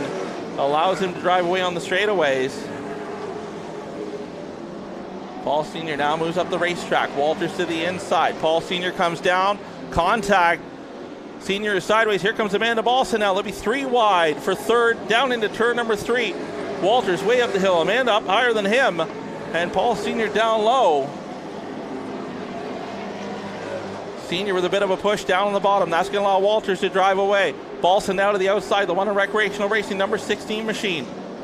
To the high side. Herb Walters now looking to follow through as well and keep Paul Sr. trapped down on the bottom. Senior had a good handling car when he had the whole track to himself, but keep that car pinned down on the bottom, and he's got a handful. The check casher Herb Walters will work by as well. The IDL Supply and Auto Parts 88 machine. So stomping Tom Walters, the BB towing machine, the 47 now up to third, but he's got to claw back a half straightaway to the 6 of Rob Bromley. Hahn almost a half track ahead of the battle for third at this point. Walters under pressure from the 16 of Amanda Balson. Walters sideways off of turn number 4, the Cochrane Automotive AM Group of Companies number 16 machine. Look to the inside. She'll get the launch again off at 2. Balson with a great run off the corners. Walters trying to hang on to that 47 machine. That car went to Victor Lane in the Bills Auto Memorial, but it was Dwayne Baker behind the wheel. The Limitless Liners 47 machine trying to hold on to it. Balson doing all she can, throwing the kitchen sink at the 47 car. Down the bottom, and Balson with a problem. She locks up the brakes and she goes for a spin. She'll keep going though. She'll come back out on the racetrack, no caution. Keenan Belzile, he'll hit pit road in that Ford Fairlane, but Balson will lose a whole pile of ground in the 16 car. Not sure what happened there. Got down in the corner and that car just stepped out on her. And it's a Walters and Walters battle now for the third spot. The check casher on the move. The Michelle's Topsoil. JB Home Automation and Security number 88 machine, that Dodge Dart. That is Stompin' Tom Walters' former ride, sold to Matt Levac. Matt Levac, longtime friends with Herb Walters, hired Walters to get behind the wheel of that Dodge Dart this season. And again, this all going on a half track behind Tyler Hahn. Absolutely dominating performance with the Fox's Bakery and Deli Tire Depot number 2 machine as he is out in front. Herb Walters has the nose now to the inside of Stompin' Tom. Tom up on the high side, trying to hang on to it. That car very loose, usually on the exit of the corner. Herb down low, nice and smooth around the bottom side of the racetrack. As we got another spin, the 17 of Matt Spry goes around, and that will draw the caution. He's completely facing the wrong way. And that will bring Hahn back to the field. 20 laps in on the Epic Race. We're scoreboard, 10 laps to go. As the Master Buick GMC Pace Truck will come out to greet the field. So now the question is, was Hahn saving his stuff out in front? And does Bromley have enough? The Ideal Supply Perry Automotive choose zone will be in effect for the restart. All of our NASCAR sanctioned divisions using the choose rule here at Sunset Speedway for the year.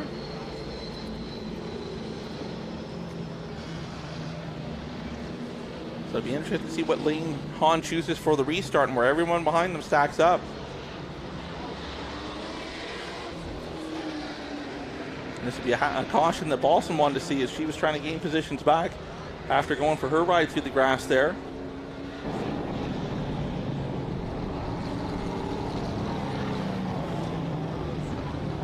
So just getting everybody where they need to be in the running order before we give them the choose roll.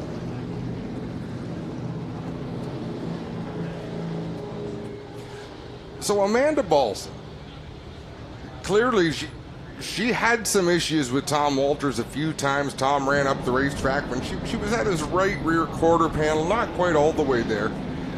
I don't know that she's a vengeful racer, but I'm pretty sure she is motivated to get up there and do battle and mix it up. Absolutely, and she's got no fear to it. And her and Walters have had their clashes before.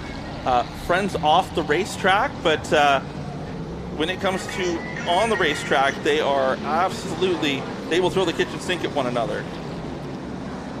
So it'll be interesting to see what happens here. They come to the choose this time by. Looks like everybody kind of doubles up where they want to be. Basically the running order of what it was. Everyone traditionally inside or outside, nobody making any crazy moves. Tom's going to have a tough time holding that car to the bottom of the racetrack. He seems quick when he's able to run all the way up to the wall. So this will be a fun restart to watch. Yeah, it kind of surprised me. He didn't. He would have had the option to jump up there, but chose not to do it. Might be able to use the curve to his advantage to get that car to rotate, but he's got some right rear quarter panel damage on the 47. So Bromley, he's got some steam under the hood to that Peterbilt race car, AMC Javelin. We'll see what he can do on the restart here. We enter the restart zone. Those are the two lines across the track coming off of turn number 4. Leader has to be the first one to fire.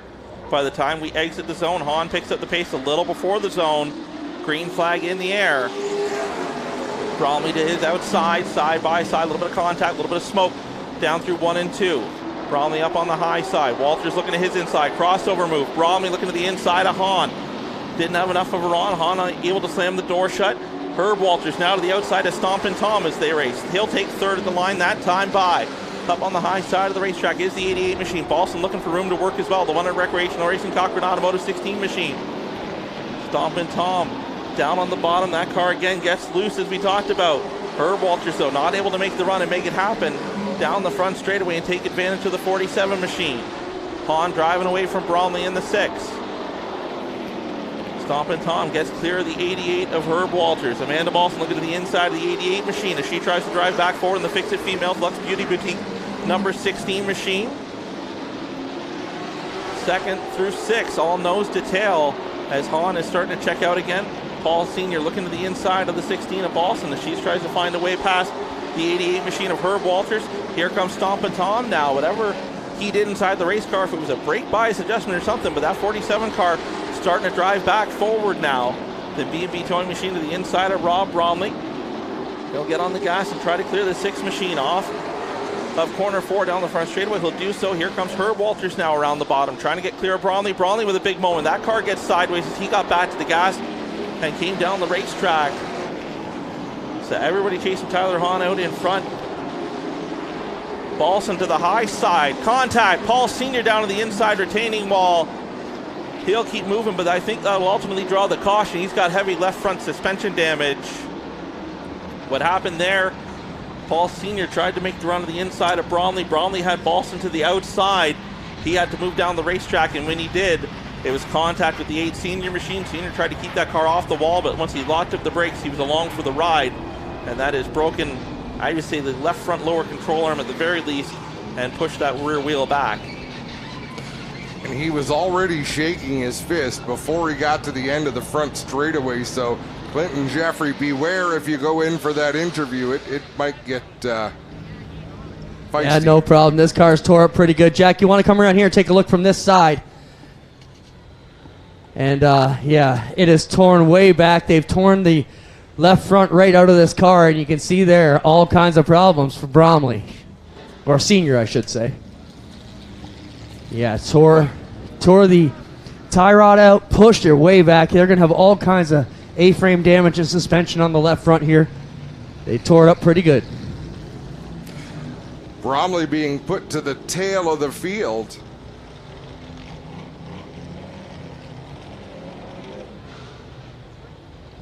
I mean, Bromley got put sideways to contact with Senior initially. He had to come down the racetrack to stay off the 16 machine, but an involved car is an involved car, whether you want it to be or not. And we'll run the replay back once again. You see them here. You see a little bit of contact. He had a little bit of a wiggle, and when he came back down the racetrack, spotter telling him he had the 16 to his outside. And unfortunately, Paul Sr. I think you explained it perfectly, Brendan, what happened and why it happened. As Paul Sr. taking a walk around the race car at this point, Clinton Jeffrey approaching him to see if he wants to chat. Paul, I don't suppose you have a lot of great things to say, but what's your take on what happened? He got loose. We got Bromley. He don't take his foot out of it. It's always a problem with him and me, so I don't know. I don't know what to say. We struggled a bit. We seem to have the car turned around, but next week's next week. He's still kind of smiling at him, but I don't think he's taking a good look under the left front because he wouldn't be smiling if he saw what's going on here. Let's take a look right in there. If you take one look at that, Spencer, you can see it's pushed that left front way back at him, like way back. Yeah, you see the broken high bend on the tie rod there, and that's enough to push that, let that spindle free float and turn the wheel back to where it doesn't want to be. So, hate to see it. Paul Senior, always a gentle giant, one of the true sportsmen here. He'll lend you what you need, but hate to see him end his night early here. Green flag in the air. We got Hahn and Walters. A battle seemingly as old as time, whether it's Tyler or Don. Walters versus Hahn at Sunset. Seems to be a great battle, and here we go. Stompin' Tom on the high side of the racetrack. Hahn tries to get clear. He'll do so. The Fox's Bakery and Deli Tire Depot number 2 machine gets clear of the 47 down into turn number 1. Paulson now around Herb Walters. That's up to the 3rd spot. Luke Janak with a great run up to the 5th spot. The Baber Construction Fox's Bakery Deli Dodge Polara. The number 20 machine having a great run. And Jamie Cairns runs in 6th, his first outing in a hot rod. The former Barrie Speedway mini stock regular having a good showing here this afternoon. Bromley to the inside of Thomas Dunn, trying to work his way back through the field and try to salvage a good finish as he can here late in the going.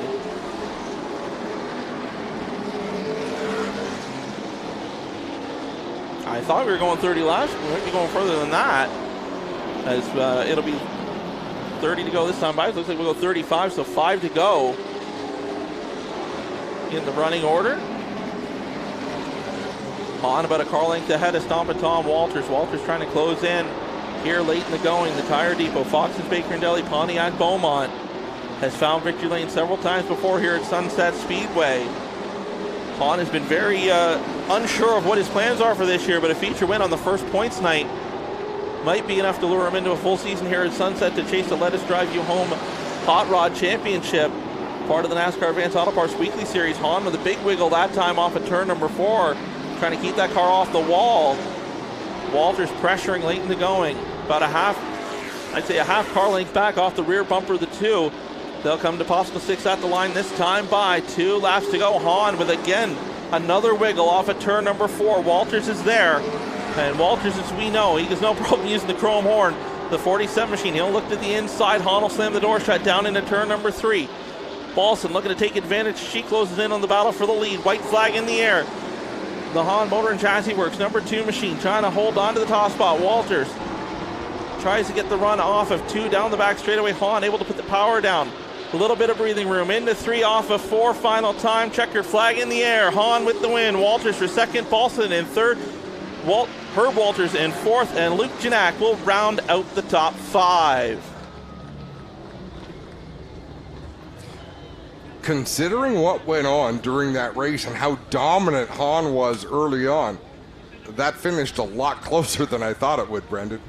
Yeah, I mean, and this being the first night, this is the first time a lot of these guys are on new tires.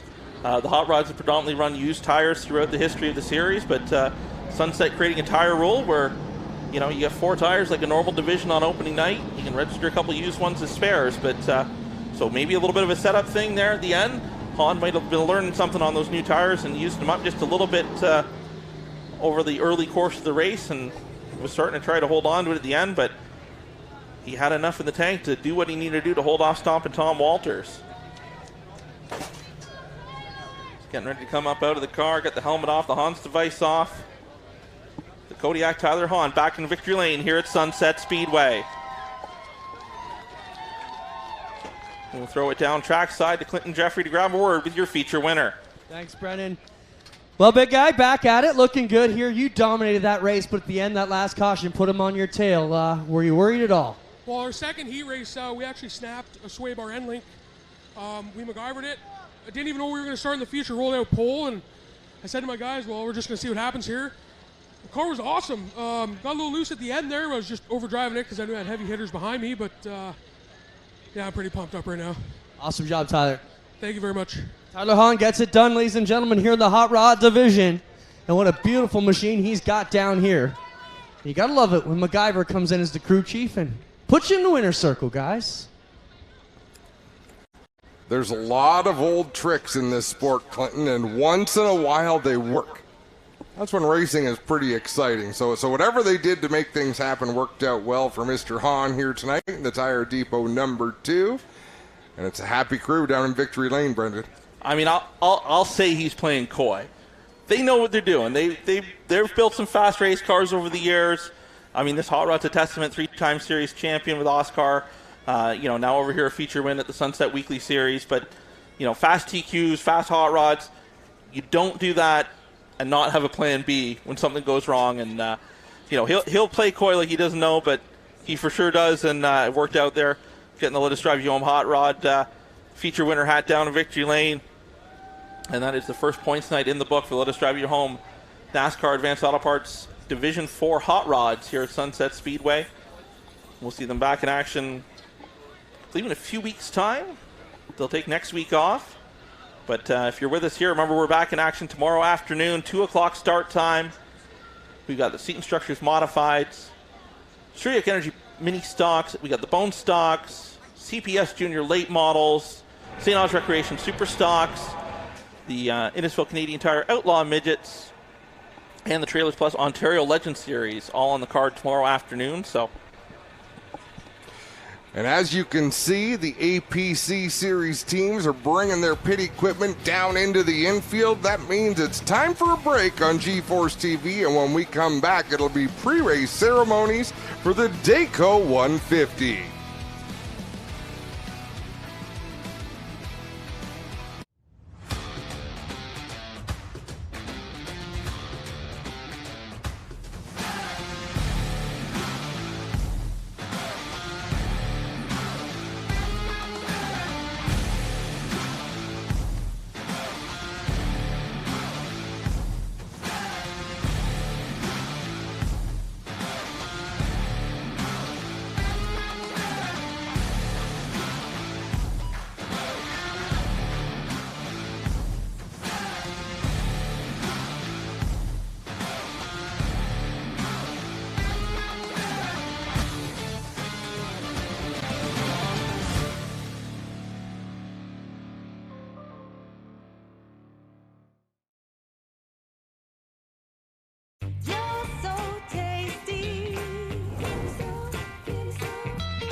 For over 100 years, our company has been unique, a world leader in high-precision products, fully committed to energy efficiency and friction reduction. Today is the day to start a new chapter, a new step of our company.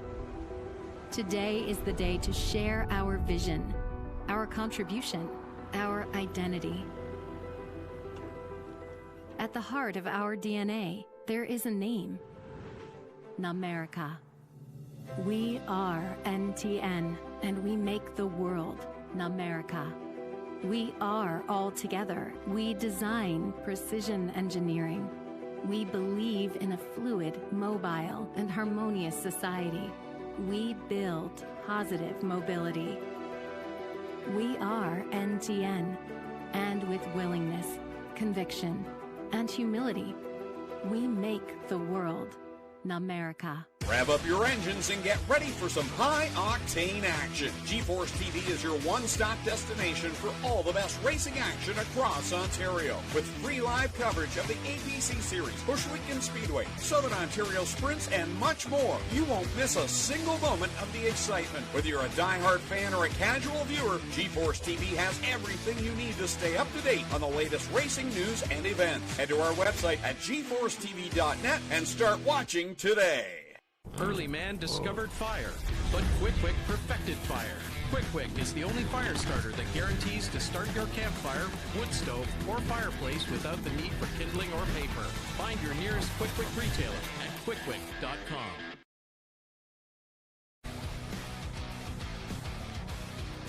Welcome back to Sunset Speedway. I'm Adam Ross. Joining me in the booth once again is Jamie Maudsley. Clinton Jeffrey is trackside. We're a few minutes away from pre-race festivities, but one of the things that we like doing, Jamie, is promoting what is coming up. We're going to show you a couple of calendars. One is our G-Force TV schedule, but the other, and this one's probably more important to me because we come in as guests to all of these racetracks, and Brian and Sandra Todish treat us real well when we come here to Sunset Speedway, so we'll show the Sunset Speedway upcoming calendar as well. Let's start with a quick fire starter, G-Force TV upcoming. Nope, we're going to start with the Sunset Speedway events. Day 2 of Spring Velocity, and you hear us right, you might have heard Brendan mention it, but it is tomorrow, folks, Monday, May 22nd. 7 classes of racing, Jamie, coming out here tomorrow for a Monday special event. Should be a lot of fun. If you starts at 2 o'clock and lots of racing. You're gonna see all sorts. May 27th, next Saturday night, back to a traditional schedule with their NASCAR weekly program. Pro Late Models will run twin features. They've got the Super Stocks, Mini Stocks, Bone Stocks, and King of the Hill on May 27th. The following Saturday, June 3rd, the Super Late Models are in town. On the card with the Super Stocks, Bone Stocks, Junior Late Models, and the Kids Bike Races. And then on June 10th, the Modifieds are here for twin 35-lap feature events, along with the Hot Rods, the Mini Stocks, and the ever-popular Bone Stocks.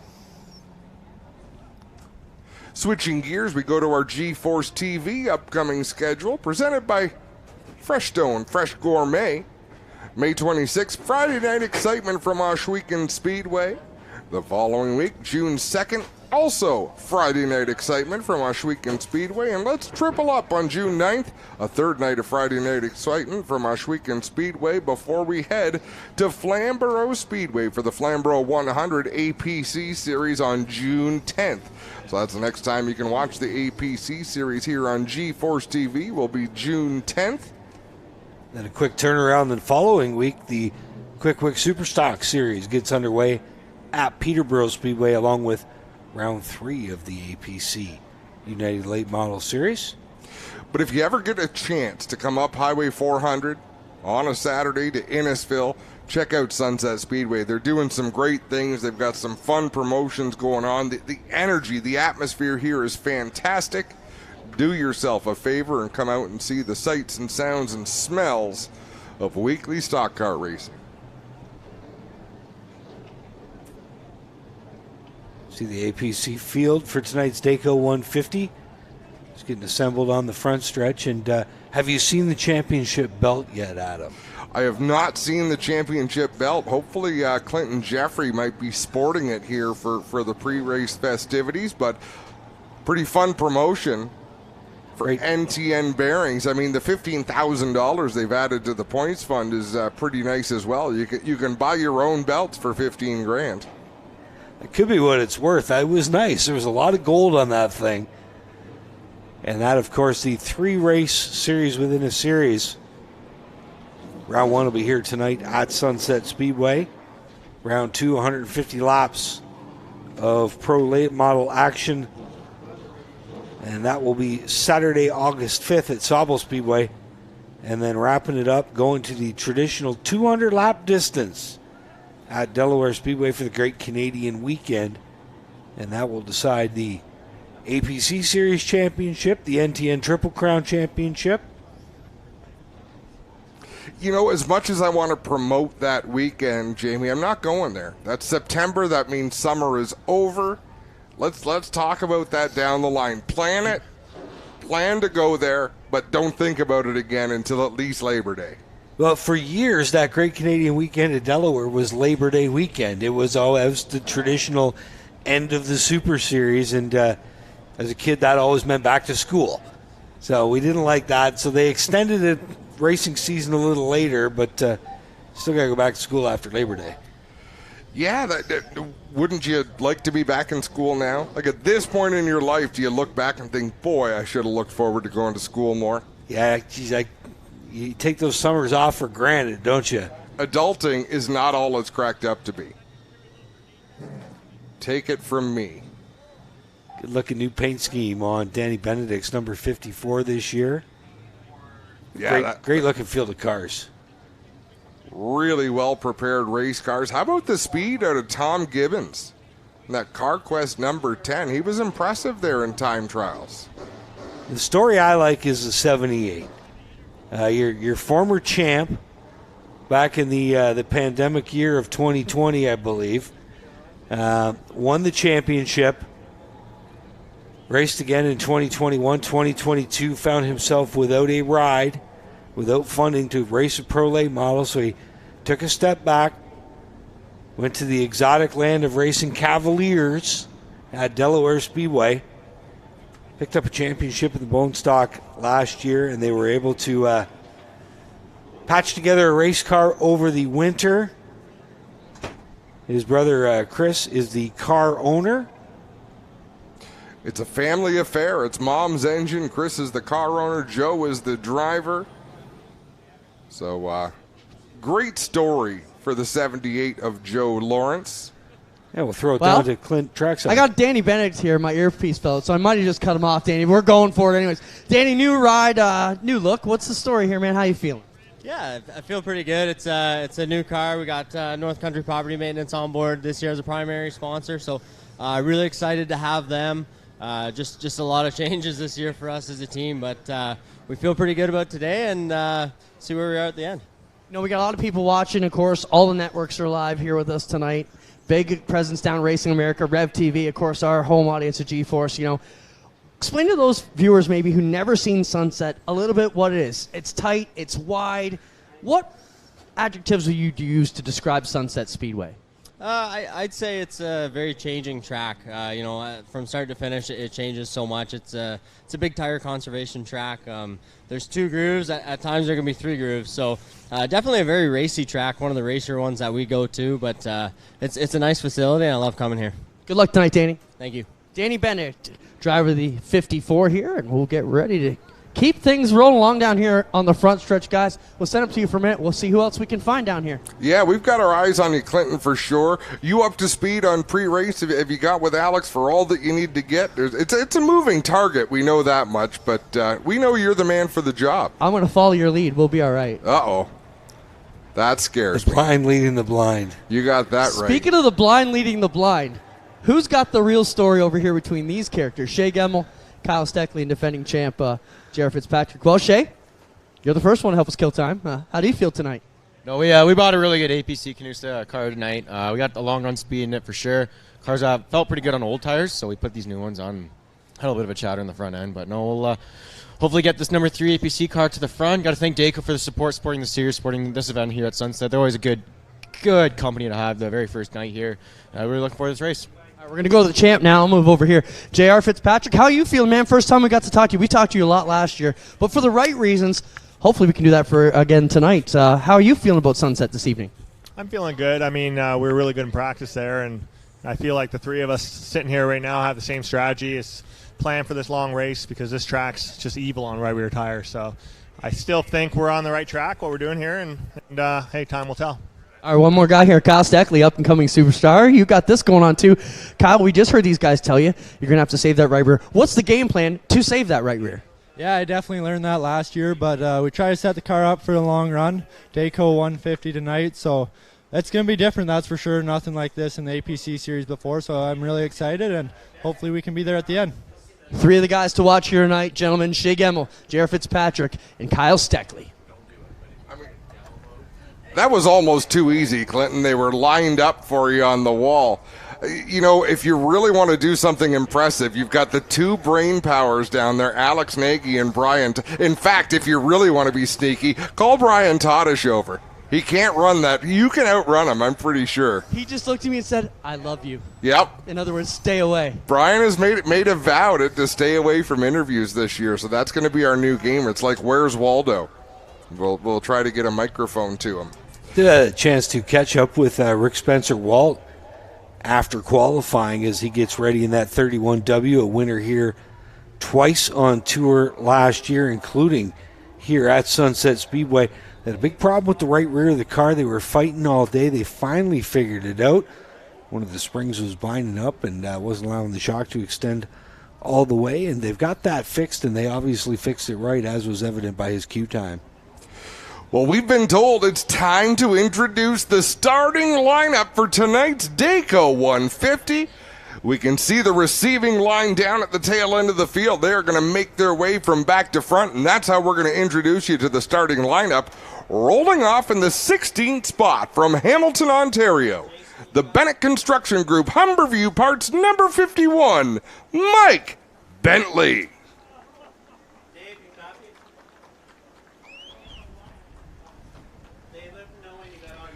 Starting 15th from Pickering, the Real Landscaping Plus, Langeal Metal Recycling and Truck Parts, Snow City Cycle and Marine, Queensville Sod Farms number 94, Corey Luciano.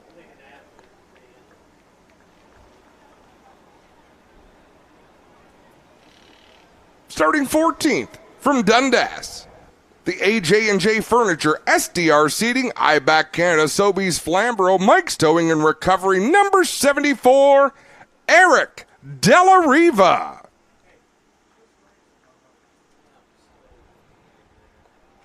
Starting 13th from Drumbo, the London Recreational Racing, Route 19 Auto Parts, Two Speed Motorsports, KR Communications number 89C, Sean Chenoweth.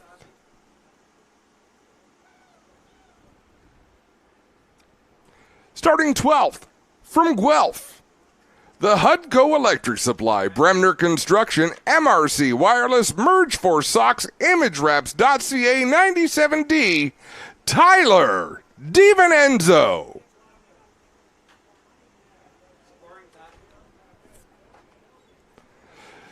Starting 11th, doing double duty here tonight. He already raced in the Can-Am Midgets.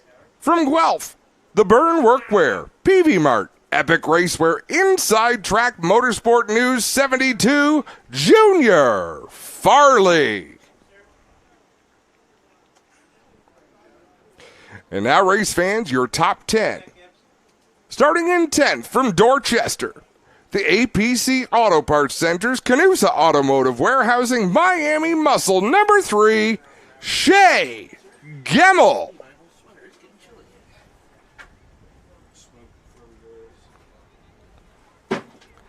Starting 9th from Milverton, the APC Auto Parts Centers, Canusa Automotive Warehousing, Pennzoil Stewart Equipment number 22, Kyle Steckley.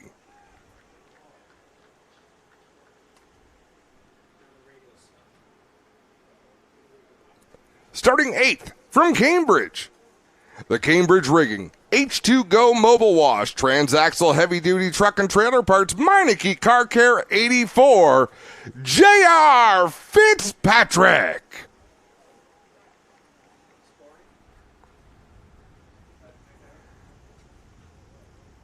Starting 7th from Southampton, the Graham Family Auto CarQuest, Gingrich Service Center, Tom Gibbons Concrete Finishing, ImageWraps.ca number 10, Tom Gibbons.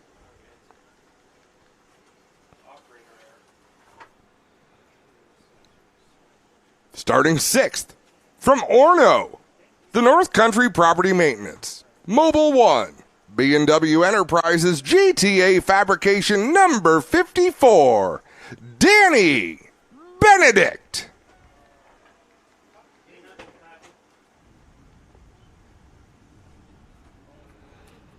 And now, race fans, your top 5. Starting 5th from Chesley, the Canadian Flat Roof Systems, Ridgeline, APC, Nickel Insurance, and Piccoli Construction number 17, Josh Stoddy.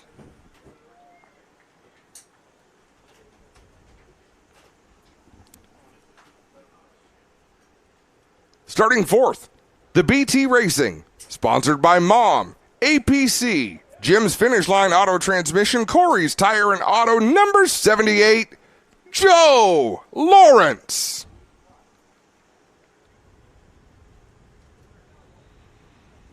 Starting 3rd, from Dundas, the Rymat Mini Storage, Shaw Motorsports number 97, it's the Polar Blair, Blair Wickett.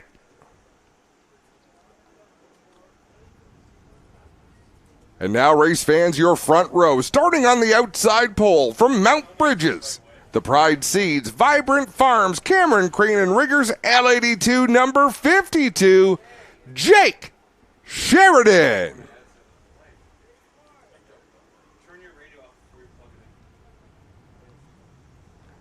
And your pole sitter from Oro Medonte, the 2-speed motorsport, Caldecott Millwright, number 31W, Rick Spencer Walt. Ladies and gentlemen, that is your starting lineup for the Dayco 150. For the next part of these pre-race festivities, I believe Clinton Jeffrey is down on the front straightaway, ready for the next step. Yes, we'd like to welcome Victoria Hart now to sing our national anthem. Oh, Canada, our home and native land, true patriot love in all of us command. With glowing hearts we see thee rise, our true north, strong and free. From far and wide, oh Canada, we stand on guard for thee. God, keep our land glorious and free. Oh, Canada, we stand on guard for thee. Oh, Canada, we stand on guard for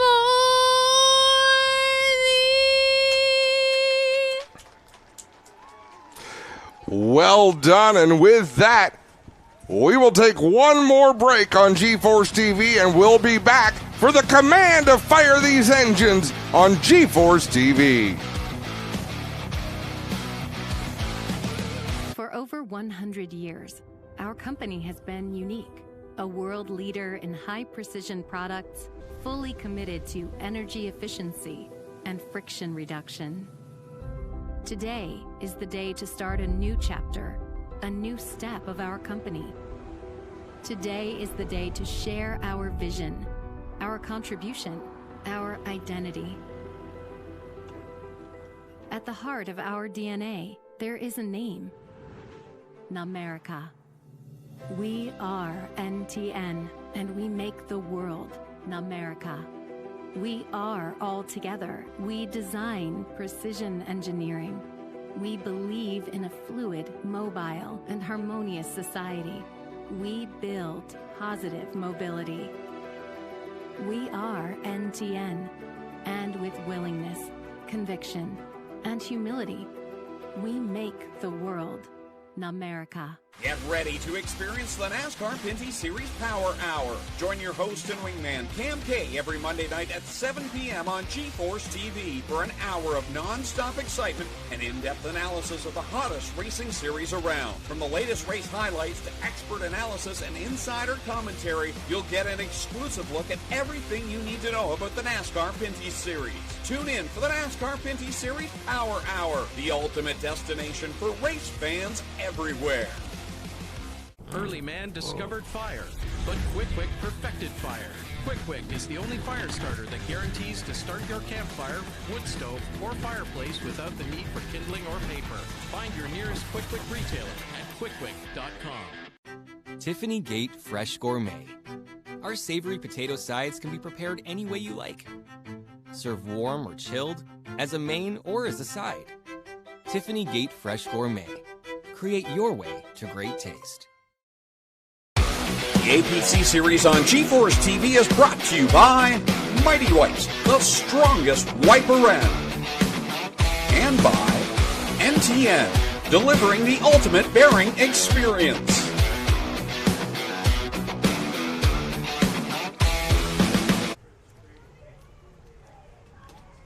Welcome back to G-Force TV. Adam Ross here along with Jamie Maudsley. Clinton Jeffrey is trackside as we inch ever closer to the most famous words in motorsports. These drivers continue to get strapped into their race cars for the first time ever.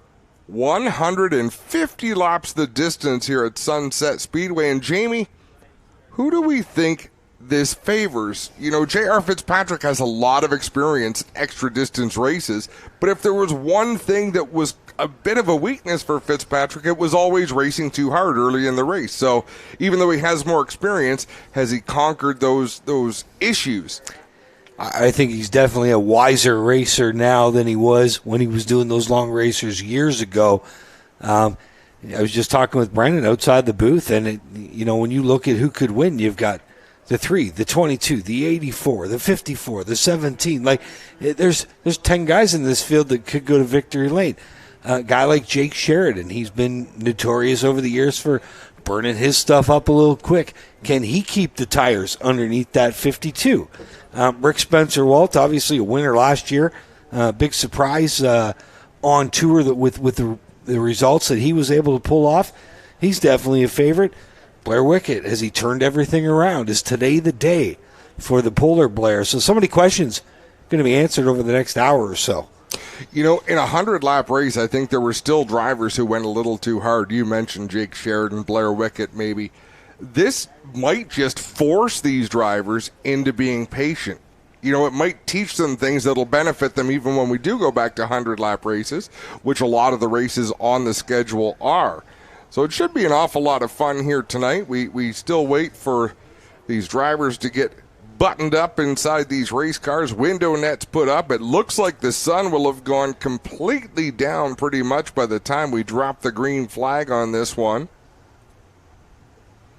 which I think serves the drivers much better. It'll be comfortable for the drivers. And I think these tires will prefer it. The track temperature is going to drop significantly, and these American Racer tires are going to enjoy those cooler temperatures for sure. Got a note from Gareth Gonder. Surprised not to see Andrew Gressel in the pits here tonight. They are going to be back. They are going to do some of the races, just not the full tour this year. So he said Andrew and Gareth watching right now. Wish you guys were here. Absolutely, yeah. You know, a number of teams are not here that have been here in the past, but it's a great-looking field of cars. I like to talk about, because we always celebrate the top 3 at the end of a race, kind of, a podium situation. It's not a super long list of who we expect to win this race, but there's maybe only 1 or 2 cars in this entire field, and I don't even think there's that would be shocking or surprising to be on the podium. None of them would be shocking because they've all got the capability. Well, that's the biggest thing about this tour since it started. It took the best of the best at Delaware and the best of the best at Flamborough and the best of the best at Sunset and combined them all into one field. They get to race together 9-10 times a year, and it's great to see all the best late model teams and drivers in Ontario here tonight, getting set for the first ever event of the NTN Triple Crown, racing for the championship belt.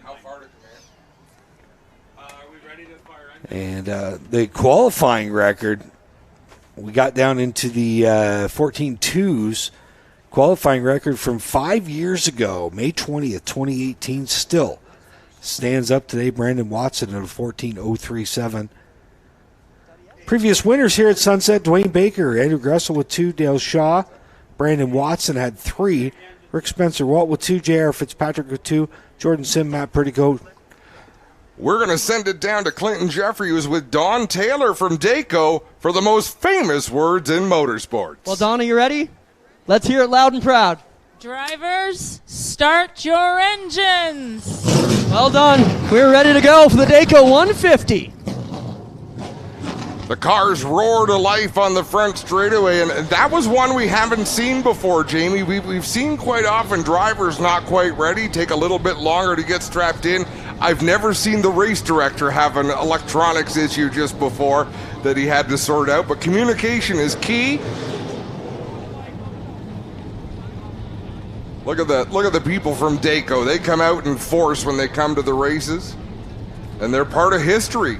Their name is on the first race in the APC series of longer than 100 lap scheduled distance. Look at Luke Ramsey down there from APC doing manual labor on the front stretch.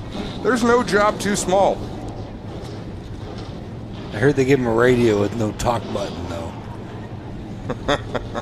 he admitted it's best. Luke is passionate. He's passionate about racing. He loves the racing. And probably the best thing he's done is bring in some great people around him that can kind of take the flack, that can be the bad guy, because Luke's the one that puts this all on. He's the one behind the checks that make everything happen. He shouldn't have to deal with any of the nonsense. Well, it's a 20-plus year career working at APC, and of course he's been involved on the race side of things as a race car owner as well as a sponsor, and APC brings a lot of things to the table. Great marketing partners, like you'll see Pennzoil on the back of Kyle Steckley's car, Fram on the TV panel of that Shea Gemmel car, and of course Dayco, one of the big suppliers at APC. 59 corporate stores now. Adam, it was just a few years ago it was still in the 30s. So APC just keeps expanding that reach, put more and more stores in the Southern Ontario markets, and the biggest reason they've been able to grow to all those stores, a lot of it is this race program. And we can see a couple of beautiful pace vehicles out there. The Queenston Chevolts convertible leading the way. Sharp looking race car. We're going to see a lot on the circuit this year. Travels with the series, and of course Sunset's own pace truck. Dave Franks holding down the back end there. With our ones to watch. Folks, before we go to ones to watch, get up on your feet, grab your hat, grab your program, give these drivers a wave. They'll be waving back. And Clinton Jeffrey, who's the ones to watch today? The one we're going to keep our eye on today is the 17 of Josh Dottie. Had some fantastic runs. He's going to start 5th here today. He told us he's happy, and he's happy to ride for the first half. Keep your eye on that 17 of Josh Dottie. He's our Tiffany Gate Fresh Gourmet ones to watch tonight. I'm not going to lie. I had a good talk with Jen from Tiffany Gate about supplying the team. And when I say the team, Clinton, I mean me. Supplying me with delicious food, because I asked if it was written into the contract, and when she suggested it was not, I immediately switched to, Jen, can we write into the contract that the announce team gets fed? No better way to the announce team's heart than through its stomach. None whatsoever. She was open to the idea. I'll have to bring this up with Clinton later, maybe even bring up the fact that, hey, why wasn't this part of the deal from the start? But let's not go there. Let's stay focused on the positive, because it's going to be an exciting year. The field is doubling up behind the pace car. So Josh Dottie, that's one of his 2 race cars. He's got the red and yellow one, which he calls the, quote, short track car. And then he's got the green one that he ran at opening night at Delaware a week ago in the Pro Late Model feature and finished 3rd. The short track car here tonight, the one to watch. I want to see how this 78 does after a year out of the seat of a Pro Late Model. Again, he was driving a fine Chevrolet Cavalier through last race season. All 4 cylinders of it, 30 horsepower. Back behind the wheel of a late model, owned by his brother, motor owned by mom. What a family story for that 78. The field in the hands of Rick Spencer-Walt, and we are ready to kick off the Dayco 150 in 2023.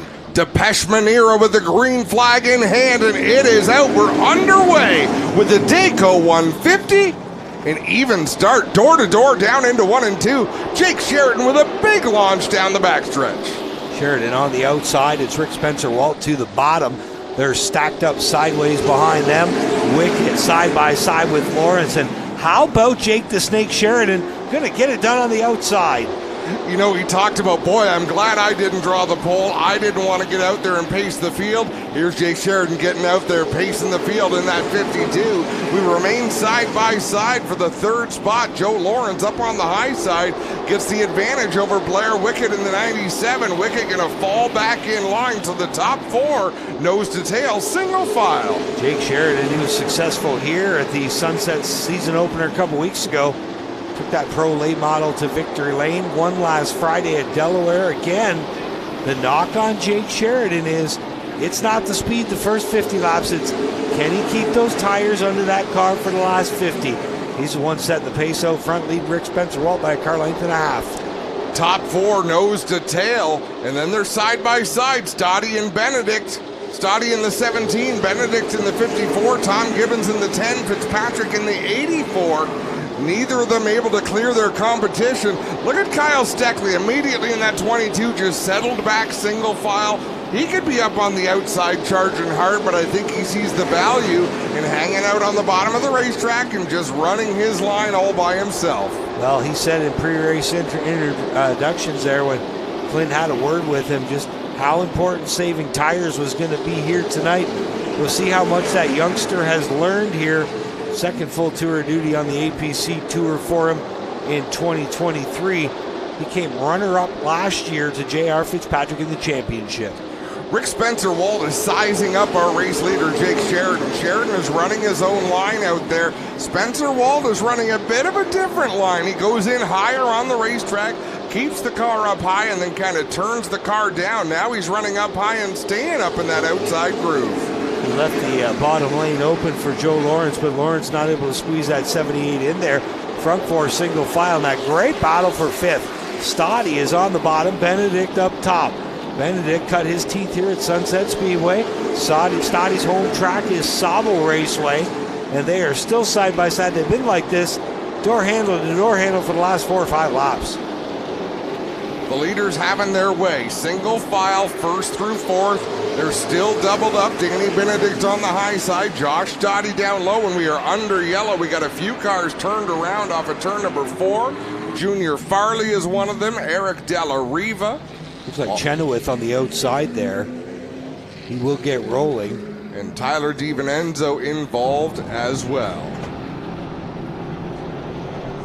Just before that, I mean, JR didn't have anywhere to go because Benedict and the 17 were side by side, but Tom Gibbons was feeding it to him. Tom Gibbons has places to go here tonight, Adam. Yeah, he definitely seems to as the pace truck gets out there and picks up the field. Sean Chenoweth down pit road to the attention of his crew. A little bit of damage on the right front corner of Chenoweth's 89C. The crew flagging him down. It looks like he's in pit stall number 1 down there.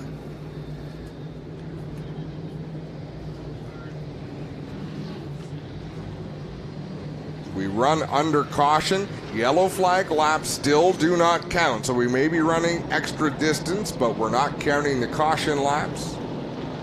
Sean Chenoweth, 3 career wins on tour, but he'll be the first one to admit this is not his favorite track. He definitely knows how to get around Flamborough. And Sean is his own worst critic, by far. Sean's a talented race car driver. He's seen victory lane this year, both in a late model at Flamborough Speedway and in a super stock down at Delaware Speedway. He said it was about 10 years between feature wins at Delaware for him. It was good to see him get back to victory lane. Him and 36 of Lane Zardo put on one heck of a show last Friday night, chasing that checkered flag. Looks like the 89's all checked out. Got the seal of approval from the crew and is joining the back of the field. This is going to be a lot of fun. We have a choose rule. So much like you see on Sundays, if you watch the NASCAR Cup Series, these drivers will get to choose where they want to restart. So Sean Gibbs giving them the double up signal. Where are they going to choose? First 2 cars choose the outside. Joe Lawrence in 3rd will go to the inside. Blair Wickett will go to the inside. Wow. Didn't see that coming. I could see the leader choosing the outside. I'm a little surprised at Rick Spencer-Walt because starting in 4th place can be a treacherous place to restart because you don't have control of anything. But that's Rick Spencer-Walt showing a lot of faith in Jake Sheridan that he'll get a good launch and be able to clear Joe Lawrence. And again, when it comes to racing at Sunset, who are we to question Rick Spencer-Walt? The guy knows how to get around here. He'll restart 4th. And Clinton Jeffrey, if we have some yellows, I wouldn't mind getting Clint to go down and talk to some of these crew chiefs and maybe find out what their thought process is. Green flag set to fly on the Dayco 150, 10 laps in the books. We're off and running. Sheridan gets the lead on the break on the outside, and Lawrence finds himself in second. Rick Spencer-Walt is in some trouble, racing for 3rd with Blair Wickett. Rick Spencer-Walt was just a long way off the back bumper of Jake Sheridan there for that start, left a big gap and had an uphill battle. He's going to be able to clear Blair Wickett most likely. Wickett will try to slot in line, but Danny Benedict going to drive down deep on the outside, and he'll be side by side with Blair Wickett. So as much as these drivers want to sort out single file, there's always that selfish pride. They never want to give up the battle. Now you've got Stoddy racing J.R. Fitzpatrick, and Fitzpatrick to the outside here, clears Stoddy. Everybody lining up to go to the outside of primetime Josh Stoddy. Benedict showed how it was done, then Fitzpatrick did. Sheridan slow. Problem for Jake Sheridan in the 52.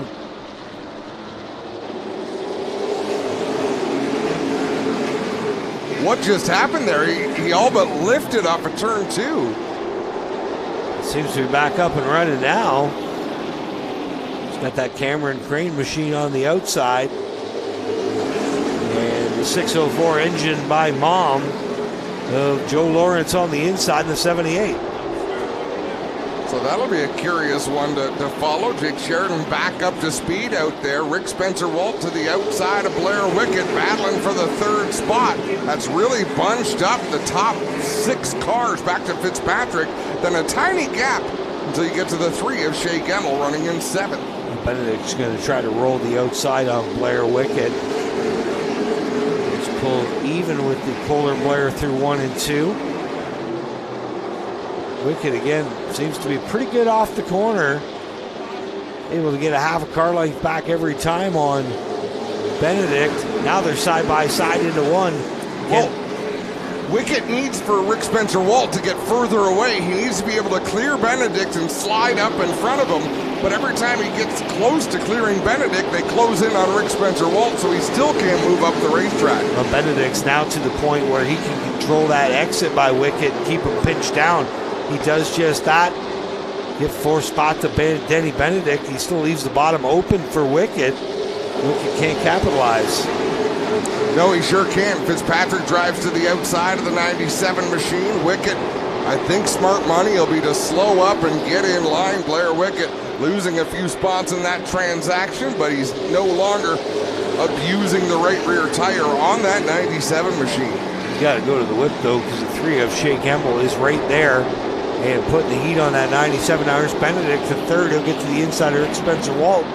They'll race door handle to door handle off turn 4. Spencer-Walt squirts out front. Holds 3rd for the time being, but Benedict ain't going anywhere. Quite a mishap further back between Shea Gemmel and the 3, the 22 of Kyle Steckley and the 10 of Tom Gibbons.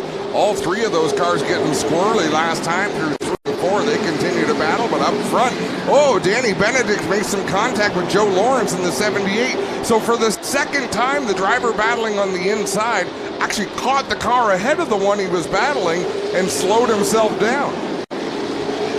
Lawrence just trying to run perfect circles in front of that race for 3rd. Benedict and the 31 of Spencer-Walt, they've been door handle to door handle for the last 5 or 6 laps now. I think Blair Wickett has a right front tire going down in that 97 machine. He's off the pace and the car just won't turn. Now it's starting to spark a little bit, so the 97 machine's going to be out there hoping for a yellow flag. Wonder if that was some of the contact maybe that flattened that tire. Oh, the 94 almost got into him. Wickett trying to get out of the way in that 97 machine. The hard thing is, you know, you want to get down to pit road, but the hardest thing to do with a flat right front is turn left. So we'll see what Wickett does. Does he go to the pits or does he try to limp it and hope for a caution? I have a feeling he's going to be the caution here before too long. They still battle side by side for the third spot. Danny Benedict down low. Rick Spencer-Walt up high at the stripe. It is Benedict by a nose, and he closes in again on Joe Lawrence in the 78. J.R. Fitzpatrick, the wily veteran, just hanging in line behind those two. Sitting fifth, no hurry. 30 laps in the books of the 150 that'll make up the Dayco 150. Again, we'll see a competition yellow sometime around the halfway point. How about this? Benedict able to root the 78 up off the bottom. He'll waltz by into second place. He had to work that car pretty hard. Whoa! Big trouble in front of Jake Sheridan, and that's the 97 of Blair Wickett trying to get out of the way. Now he's going to pit now that he is a lap down. He almost caused some big problems for the leaders. Tough break for Blair Wickett. They're going to put that emergency right front on, and tonight went from bad to worse here in the span of a couple laps. Yeah, they're struggling to get the jack underneath. They finally get the jack in there, and they'll pick up that 97 machine. He's lost one lap, about to be two, as Danny Benedict is closed in on race leader Jake Sheridan, putting pressure on for the top spot. 3 car lengths back to J.R. Fitzpatrick in third. Fourth is Joe Lawrence. Fifth, Rick Spencer-Walt. Then it's Shea Gemmel in sixth. Kyle Steckley seventh. Tom Gibbons eighth. Eric Della Riva in ninth. And rounding out the top 10, Josh Stoddy. Surprising on a couple things. First of all, great run by Eric Della Riva into the top 10. And I thought we were going to see more speed out of the 17, Adam. You know what? He might be the smartest driver out there, getting back to the pack and just turning some laps. So we'll see. It's still early in the going here, 150 laps the distance. Danny Benedict starting to flex some muscle. They've got an advantage over J.R. Fitzpatrick of about 10 car lengths. So the top two streaked away to an advantage. Blair Wickett coming back onto the racetrack. Still almost half a lap away from getting into lap traffic. It'll be Mike Bentley first in the 51, but Jake Sheridan is trying to run perfect circles in that Pride Seeds Cameron Crane sponsored entry, and here comes Benedict. Benedict to the inside. Shows that nose. It is tough to complete a pass here at Sunset Speedway. You can get down to the bottom, but getting back to the power is a real challenge. Benedict backed up turn 3 and 4 to try to get a run. He'll tuck back in line behind the 52 machine. Blair Wickett 5 laps down. That mishap with the right front cost our pole sitter 5 laps. Fitzpatrick still a couple car lengths off the back bumper of Danny Benedict.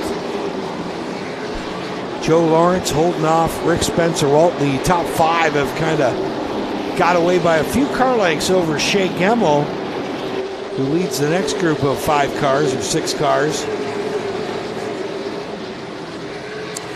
J.R. Fitzpatrick is gobbling up that distance the last lap.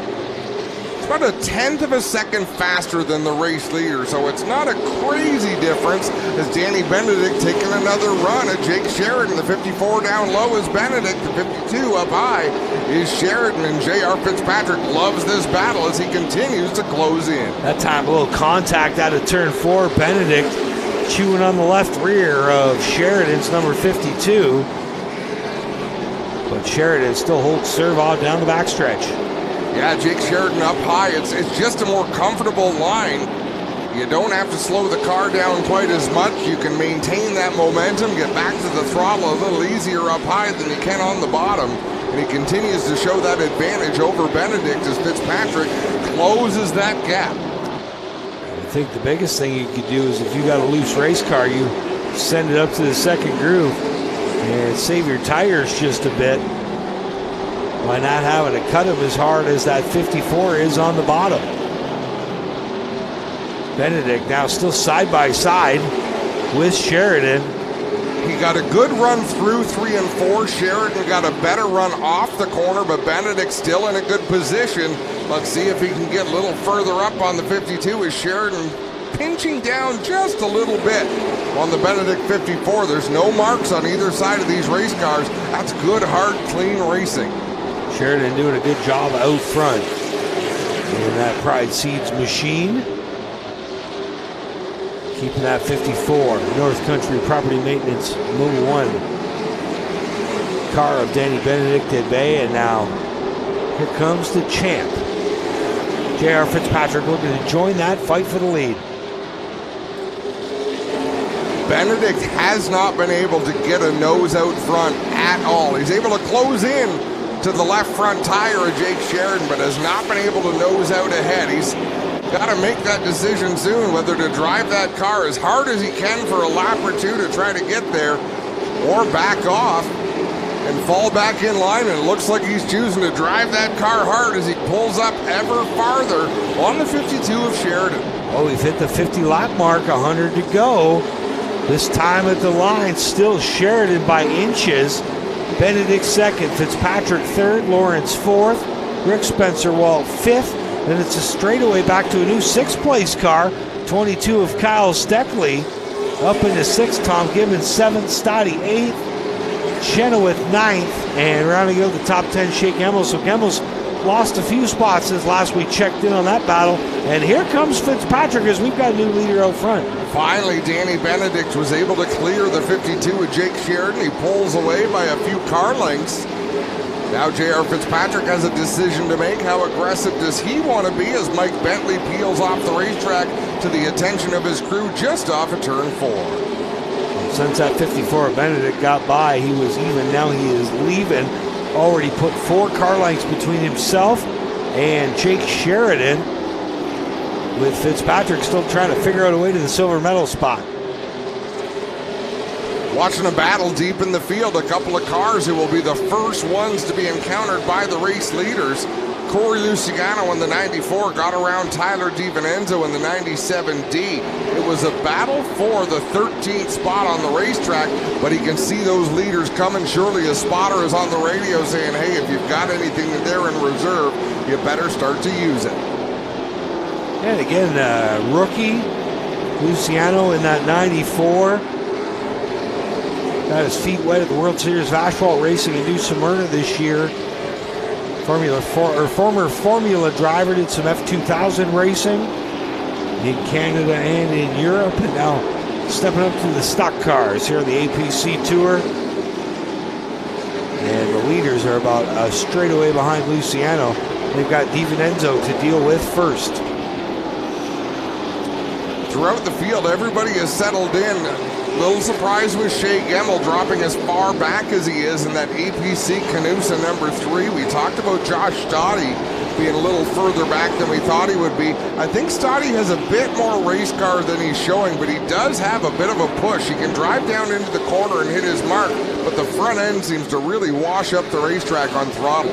Something has definitely gone awry on that 3 car. He just cannot get through the middle of the corners now.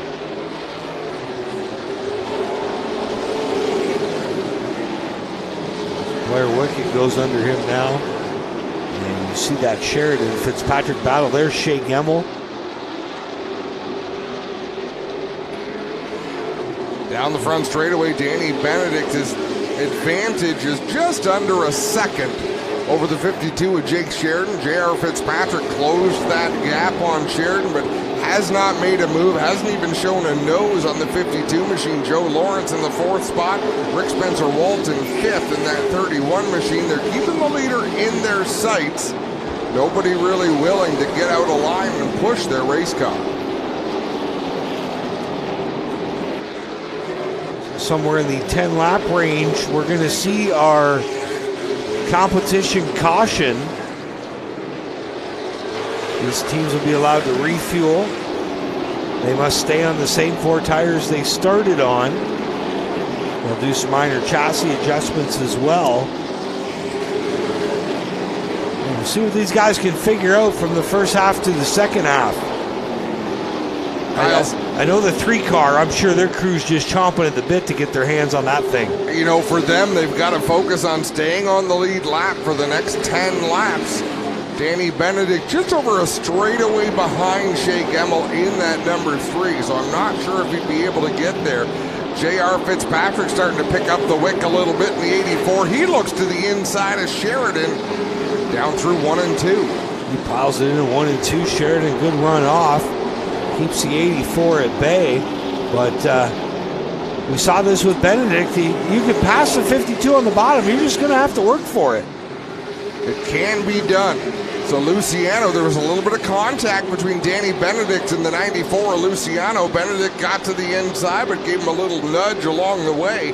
Now they're side-by-side racing behind that 94 machine, so which way is he going to go? Who's going to find the opening? It looks like Jake Sheridan, but J.R. Fitzpatrick not giving up the bottom. Luciano's going to stay in the bottom. Sheridan will go to the outside. Now, Fitzpatrick's got to figure out plan B. He'll tuck in the line behind Sheridan real quick and try to work with Sheridan around the 94 before they continue that battle for second and getting close to that halfway break, Adam. And I think Shea Gemmel might survive. It looks like he will, and look at that second big pack, which is 6th all the way back to 10th. Tom Gibbons running 7th, really keeping the pressure on Kyle Steckley. Sean Chenoweth has sort of come to life in that 89C after being involved in that first yellow. Chenoweth showing some speed out there. And, of course, the 17 of style. Oh, we got one around. That's Luciano off turn 2. And on lap 72, this might be the perfect time for, I would guess, the competition yellow. It would make sense. Clinton Jeffrey, I know you had your headset off at this point. During the very start of that green flag run, Jake Sheridan slowed off of turn 2, almost as if he thought the yellow flag came out. Gave up the lead momentarily, but charged to take it back. Maybe during this break, once the work is done, you can talk to his dad, Ron Sheridan, find out what went on there. So Clinton Jeffrey is going to do all the heavy lifting during this halftime break. In fact, let's take a quick break here on GeForce TV, and when we come back, the halftime break is going to be upon us. Unless, Clint, do you think you can get that? You want to do that interview before, Clinton? Yeah, I just told Cowboy Dan. Wow, that was kind of rude. Dan Price, you know, what is Danny Benedict saying? You're running good right now. Got into it with the lap car there. I saw you have your hands up, but what's he telling you, and what are the adjustments you're going to make on this upcoming break? It seems like we're just going to stay out there. He's really, really happy with the car. He's very good. He's really straight off exit. He's really conserving. We're in really good shape right now. We're likely staying out. Right on there, hear it from Cowboy Dan. Up to you, Adam, as we get ready to get closer to this break. Dan Price, one of the more pleasant people in the pits. Let's have a look at this replay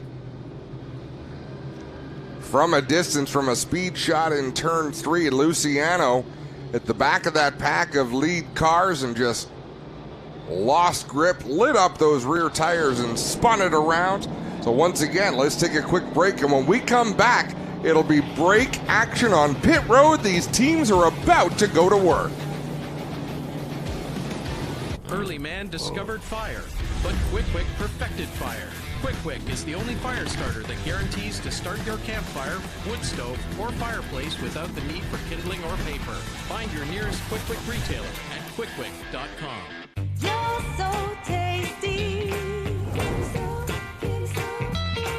Drive me crazy. Ain't nothing I can do.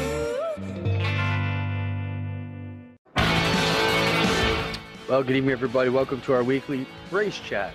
Adam Ross and Clinton Jeffrey are live and interactive every Tuesday night. Rivals Race Chat is your home for race discussion, debate, news, interviews, and more. They'll even take your questions and comments live on the air and talk to some of the newsmakers each week. Tune in every Tuesday night at 8 p.m. on GeForce TV.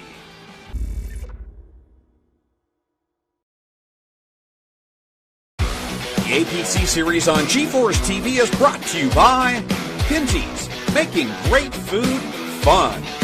And by Quick, the world's best fire starter.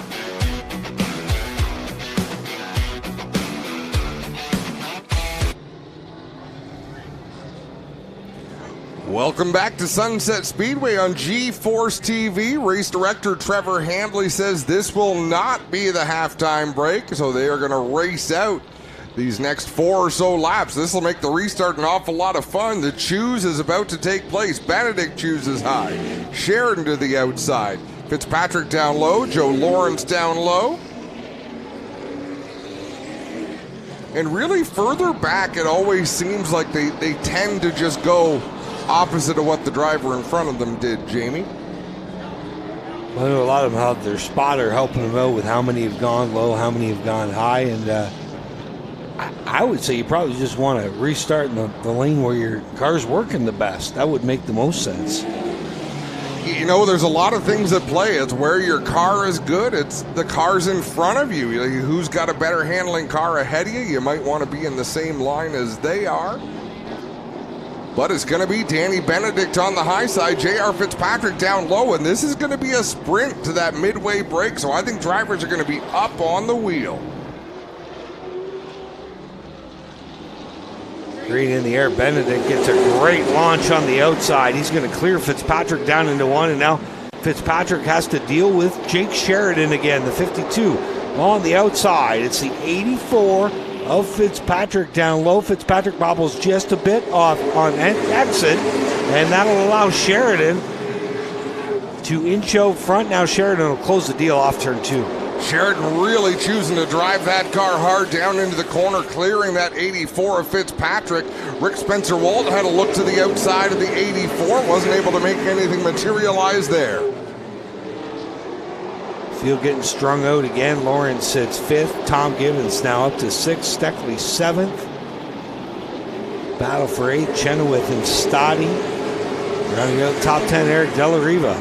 Wow, Shea Gemmel brushing the outside wall, I believe, on the front straightaway. A lot of sparks coming off those cars as we're about to get to the 75th lap. The one thing they try to do with these midway breaks is make sure there's no position changes going on. So they'll give it a lap or so usually to settle things out. And right now, Sean Chenoweth's really the only battle out there. And sure enough, they throw that yellow flag. There was a Blair Wickett alongside Shea Gemmel, but as we know, that was not a battle for position, as Blair Wickett a number of laps down. So one less now, though. Yeah, as we sort this out, let's give you a field rundown while we wait for action to pick up on pit road with 70. Now, my timing and scoring says 74 complete. I believe we're going to see 75 complete, but Danny Benedict, your race leader in the 54. Second is the 52 of Jake Sheridan. 84 of J.R. Fitzpatrick runs third. The 31W of Rick Spencer-Walt is fourth. And fifth, the 78 is Joe Lawrence. 6th is Tom Gibbons in the 10. 7th, Kyle Steckley in the 22. The 89C of Sean Chenoweth is in 8th. 9th, Josh Stoddy in the 17th. Rounding out the top 10, Eric Della Riva. 11th on back, we got Shea Gemmel in the 3, Junior Farley in the 72. Those are all the cars on the lead lap. One lap down is Corey Luciano in the 94. Also a lap down, Tyler DiVincenzo in the 97D. And again, 5 laps down, Blair Wickett in the 97. And we believe Mike Bentley is out of action. He continues to sit on pit road with the hood up. Clinton Jeffrey is down in the pits. And Clinton, what are you seeing from these crews? You know, a lot of them will tip their hat at what they're about to do just based on the tools that they're pulling out. Well, I'm not going to ask. I'm going to ask crew chief extraordinaire Nick Sheridan here, crew chief for his big brother. Nick, you spent the morning with the Clute team at CTMP. What's your big brother telling you running in second here? We're just lacking some bite here, Clinton. I mean, we're running real good. We're running up front. Just keep telling them to try and save tires for the end, save tires for the end. So it's going pretty good so far. We had a great day this morning with the Clute team, and I'm excited to see how we do here. Right on. Nick Sheridan, serious behind the mic, as you know, just as serious as he is behind the sprint car wheel on the dirt. But this family running good, and how cool is it out? And that dad, Ron, goes up to the spotters and leaves the 6-pack of kids down here to get it done. No, you're absolutely right. So they're informing the teams now to head down to pit road. So Danny Benedict is the only car staying on the racetrack. Nope, Sean Chenoweth going to stay out there in the 89C. Eric Della Riva in the 74. Otherwise, everyone into the pits. The hood is up on the 31W of Rick Spencer-Walt.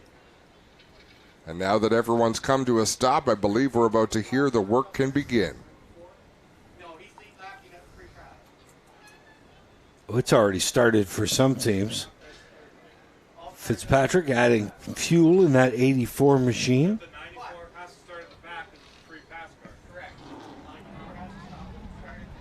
So interesting. Now, obviously, Danny Benedict in the 54, Sean Chenoweth in the 89C, they don't believe they need fuel to get to the end. So watching some of these teams adding fuel, they either think, A, they need fuel to make the distance, or B, the car runs better with a little bit more weight on the back end. Clinton Jeffrey, what are you seeing down there in the Fitzpatrick 84 pit? I'm going to jump in and talk to JR. JR, this is the halfway break. You know, you said you were going to ride. Is this the plan? And you're looking pretty good in third. How does the car feel? Yeah, you know, we're just riding right now, too. I'm just working on my brake bias. I had a little bit of brake fade there, so that's definitely not good. But the car's close, just a little tight in the middle, and we're just trying to keep it clean, see how we do. They're here from Jared Fitzpatrick, guys. The crew going to work. Just behind us here, you got Stoddy up on all four. Jack Stan's major work going here on the 17. He was our Tiffany Gate Fresh Gourmet. Ones to watch, and we'll be watching this to find out what ails the 17. We'll try and get in there, guys. We'll get back to you in just a moment. I'll Doing tell a you lot of one work thing. on the side of the 3 car here. I'm glad to see Jack Stands under that 17. Quite often you see crews try to get under these race cars just with the jack up, and it makes my heart flutter watching it, but love seeing Jack Stands down there. These teams, safety first, doing the smart thing. There seems to be a team meeting going on at the right rear of Shea Gemmel in that APC Canusa number 3. That car has been off the pace. Yeah, Adam, I was eavesdropping on the crew. They were furiously discussing things, so try not to get in the way. But, yeah, the question was, it's just not turning. So they're trying to do whatever they can to get this car to rotate for Shea Gemmel in the number 3. It was pretty good the first 55 laps or so, and then just all of a sudden that last run before this competition yellow, struggling with it. Shea, what's the story on the 3? Yeah, we're kind of struggling here a bit. Got a pretty loose race car. We'll change a couple things, some stagger. I'll be back with the front, don't worry. There Shea says they got a long way to go. He'll be back up front, just says change and stagger. They're throwing the whole kitchen sink at it, as you guys said. Well, it's the time to do that. A lot of work can be done. We see the Steckley car up in the air down here. Quite a bit of attention being paid up underneath the right rear corner. Scott Steckley is as coy as they come, Clinton. You can ask the question. You don't always know what kind of an answer you're going to get. But Jake Sheridan's car up in the air being tended to. Steckley's car up in the air. Some of the cars just sitting on the ground. Jake, how's your car feeling right now? We're all right. I mean, you can't do a better job of saving than we did, I feel like, there. I'm not really sure what they're talking about in that restart. We had to use a little bit of jam to get our spot back there. So that's unfortunate. We got a really good piece under us. We're starting to lose drive as the run goes on here. Short run there was pretty good. We're starting to lose drive. So that's all right. The 54 is out there giving her, and he stayed out. So hopefully this works out in our favor here. We can roll back off P2. I'm not sure how many guys stayed out. So we got a good piece. Still 75 more laps to go. There's a lot of racing here. So I'm looking forward to it. Going to be fun. There you have from Jake Sheridan, guys. Clinton, do this for me. His answer makes me think that they penalized him on that restart to have to give the lead back. Okay, that's what I'm hearing up in the tower. He did get penalized. That's why he slowed down. Had to give the lead back. All you have to do is let the other car nose out ahead, and then you can race on. So thankfully, you know, when you get the opportunity to talk to these drivers, you learn a lot of things, Jamie. Well, we're working on that, aren't we, for upcoming broadcasts? I believe we're going to have some be able to talk to the drivers during yellow flags and stuff. Forget it. I want to do something really special. I want to talk to them under green. I want to hear their war cries. You can see the sense of urgency picking up with these race teams. They're working a little bit quicker down there. The Steckley group is really thrashing on the right side. I almost wonder, did they just switch the right front with the right rear, Clint? You told me Steckley wouldn't tell me what they did. I'll have to jump in there in a second.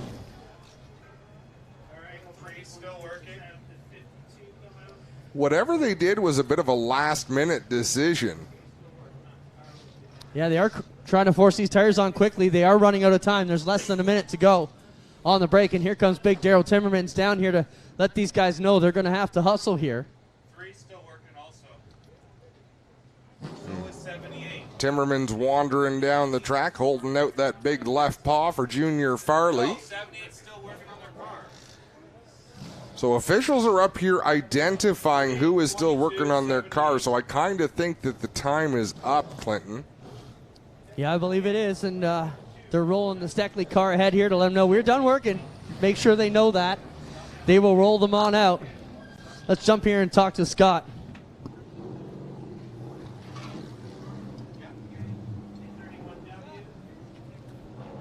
Scott Steckley, what's the story here? Looked like you guys had a whole bunch of changes there on this 22 car.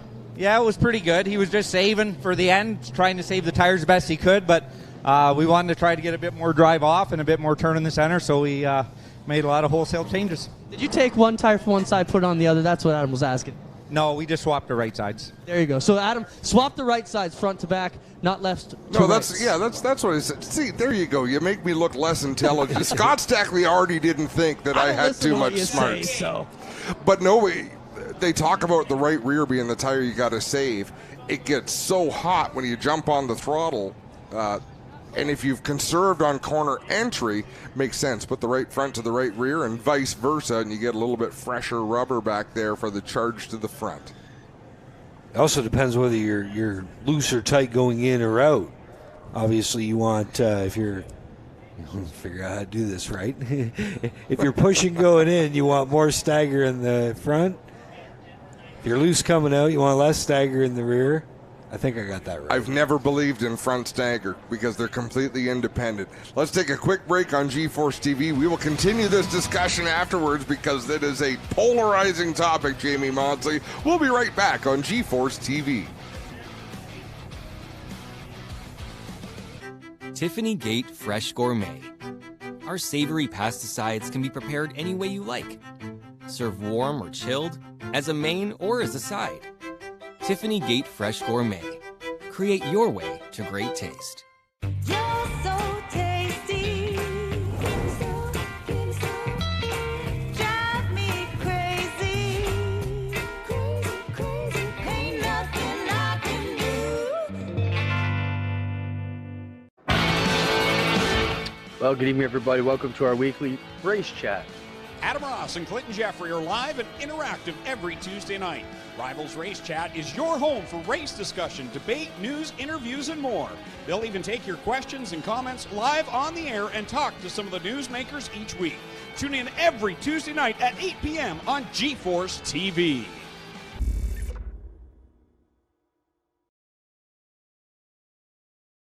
Early man discovered fire, but Quick perfected fire. Quick is the only fire starter that guarantees to start your campfire, wood stove, or fireplace without the need for kindling or paper. Find your nearest Quick retailer at quickquick.com. Rev up your engines and get ready for some high-octane action. G-Force TV is your one-stop destination for all the best racing action across Ontario. With free live coverage of the APC Series, Bushwick and Speedway, Southern Ontario Sprints, and much more. You won't miss a single moment of the excitement. Whether you're a die-hard fan or a casual viewer, G-Force TV has everything you need to stay up to date on the latest racing news and events. Head to our website at gforcetv.net and start watching today. Welcome back to Sunset Speedway on G-Force TV. Adam Ross in the tower along with Jamie Maudsley. Clinton Jeffrey is down trackside. We have just completed the halfway break of this race, and Jamie Maudsley, 3 cars received penalties for working beyond the allotted time. Yeah, Kyle Steckley, Shea Gemmel, and the 78 of Joe Lawrence will all have to come from the back of the field. So we're about to have the choose rule before we get this race restarted. No. Wait till the next lap. You have to tell them when they're on the back straightaway. Why? They're going to choose. Tell them I'm on the back straightaway. The field rolls behind the pace car. Remember, Danny Benedict in the 54, 89C of Sean Chenoweth, and the 74 of Eric Della Riva. They stayed on the racetrack, didn't come down pit road, didn't need any adjustments, or they felt that the risk of going down pit road and losing that track position outweighed the adjustments. We look at the choose. Danny Benedict very clearly to the outside, Chenoweth to the inside, Della Riva, Sheridan, Fitzpatrick, all to the high side. That allows Rick Spencer Walt and Tom Gibbons to pass 3 race cars before they even get to this restart. Very shocked that Sheridan and Fitzpatrick both went to the outside there. You know, they're committed to where they want to run. I don't blame them. I mean, we'll see if it pays off or not. That puts J.R. Fitzpatrick a long way back to the front. Puts Rick Spencer-Walt up to 3rd spot. When we restart this race, it's going to be a quick fire it up. 1 to go this time, says Sean Gibbs. He's half the flagman he was last year, but most of that is just in his weight. Look at how svelte he looks up there on the flag stand, Jamie. Slim Sean Gibbs. You can see with the technique, right? All that, the loss of the extra weight. The mobility is there now. He looks great. Instead of Slim Shady, could we call him Slim Wavy? Okay, that's pretty good. Quick fire it up out of turn number 4. You're watching the APC series on G-Force TV.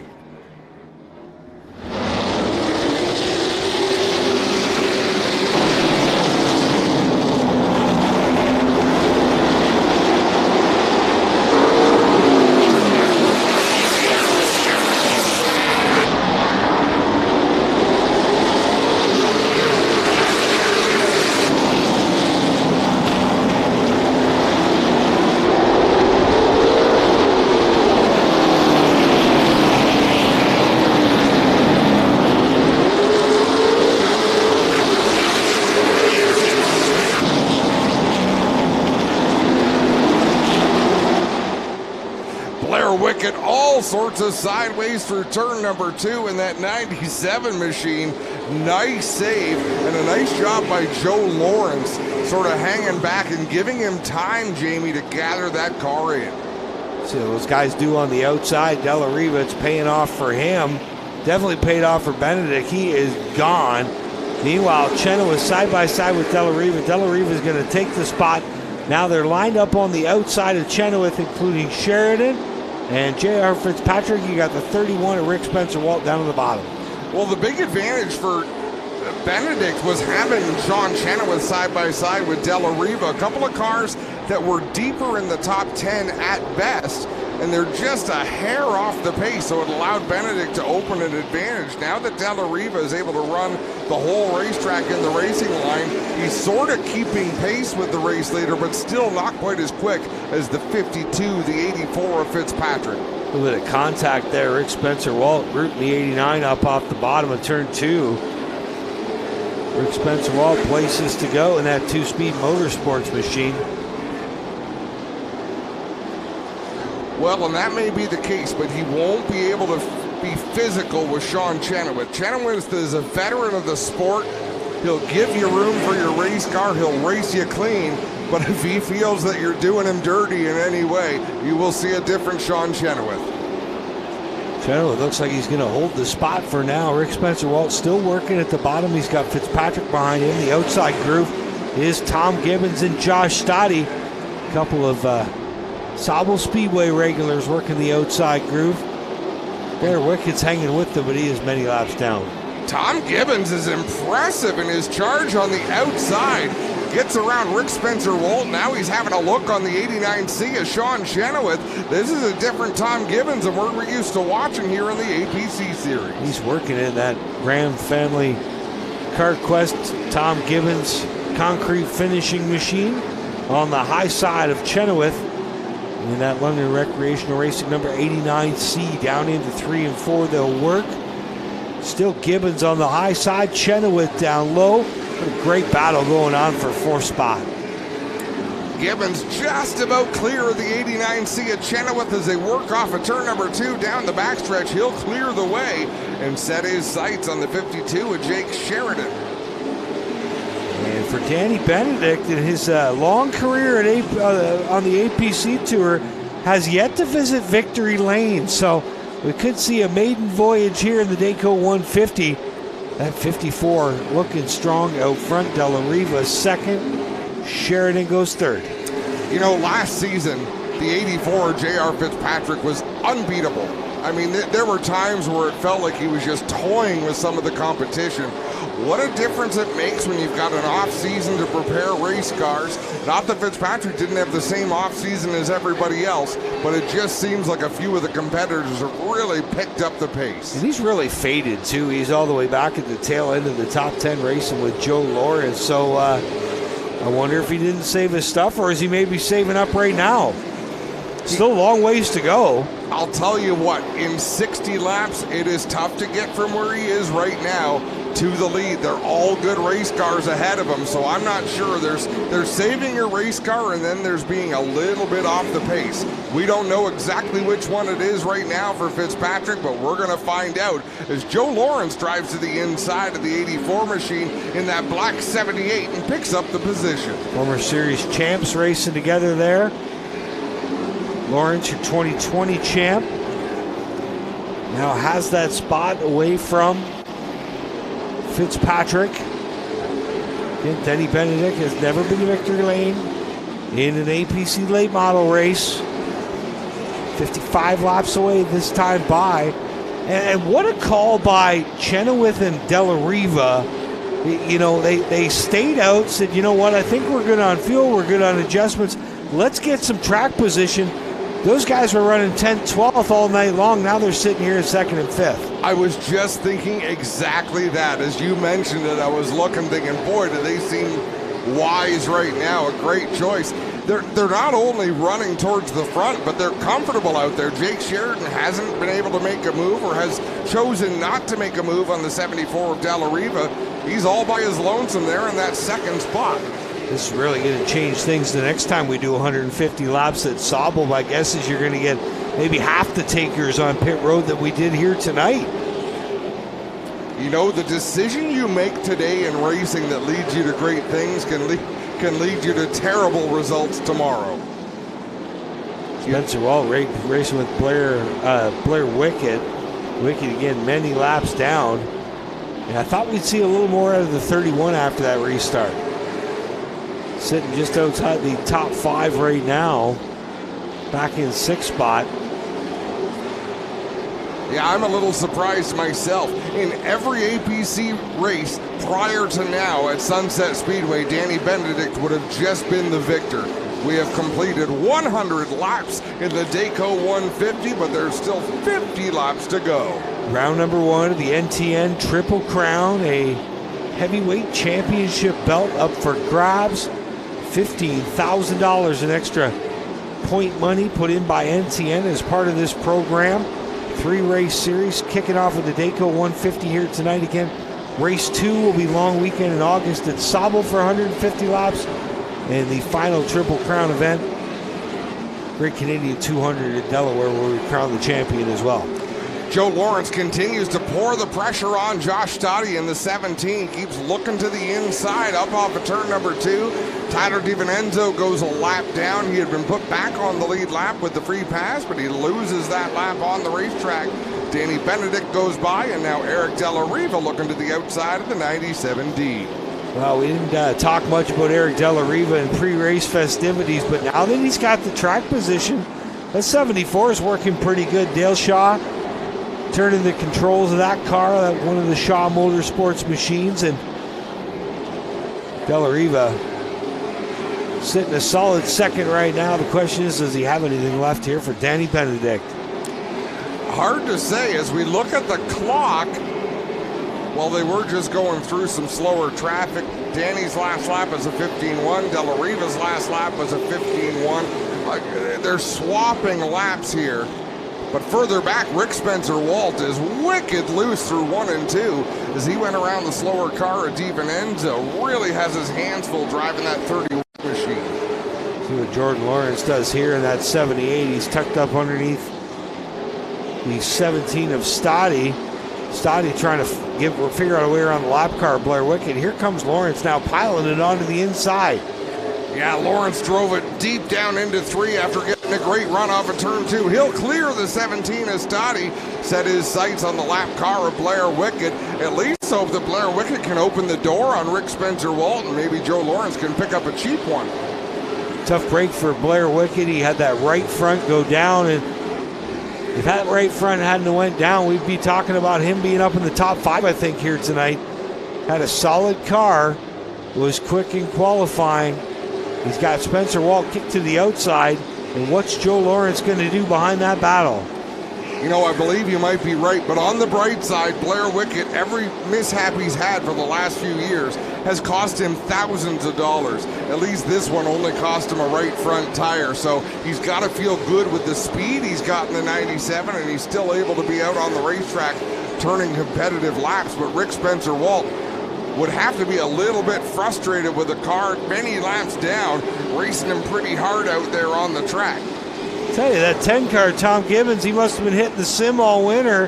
He has found some speed in that 10 machine, sitting fourth right now and going after Jake Sheridan. There you see Rick Spencer Walt still battling with Blair Wickett, and the 78 of Lawrence right behind him, but in front of them it's the 10 of Gibbons, and he is putting the heat on the 52. Well, all that second, third, and fourth slowly closing the gap on the race leader. Benedict a little bit quicker that lap. He was 0.2 of a second faster that lap than he was the lap before in the 54 machine. It's about a 1 second lead from Benedict back to Della Riva. And for either one of those drivers, it'd be their first ever APC feature win. And who would have thunk that Danny Benedict's never been to victory lane yet for all the speed he's had over the years? Looking to close the deal here tonight. Just never had the good fortune as Joe Lawrence clears the 31 of Rick Spencer Walt. Give Joe Lawrence that position. Sixth spot on the racetrack to the 78 machine, but he's got a long way to go to catch up to the top five. He definitely needs some yellows to help him with that 78. Really come to life here in the second half of this race. Now Stoddy putting the heat on Spencer Walt as well. That's the race for seventh. And Adam, before this race, if I had told you we'd be 32 laps to go, J.R. Fitzpatrick hasn't hit anything and is sitting eighth. Would you buy it? Yeah, without a mishap at all in the 84. I was just thinking an unlikely top five. But the extra distance caused all these teams to think differently, bring a different setup to the racetrack. Obviously, some of it worked to their benefit and some of it did not, as Tyler DiVincenzo down pit lane in the 97D. There you see Stoddy going at it. Through turns 1 and 2 with Rick Spencer Walt. Stoddy looks like he's going to get the position on the bottom here. Leader having a tough time getting around Luciano in that. Now, yeah, Luciano finally opened up the bottom to the race leader and gave Danny Benedict room to drive on in. So, sportsmanlike move by Luciano in the 94. We're watching Blair Wickett. I mean, Blair Wickett is the fastest car on the racetrack. He has been able to go out there and pass a lot of machinery. Well, he started tail end of the cars on the lead lap, all but 3 of them, I believe. And has been mowing them up, or picking them up, laying them down, just past Chenoweth. It'll be fun to watch in the last 10 or 15 laps if Wickett's car starts to fall off because he's been driving it as hard as he has. That's what the concern is. That's what the drivers near the front have been doing. Conserve, conserve, conserve.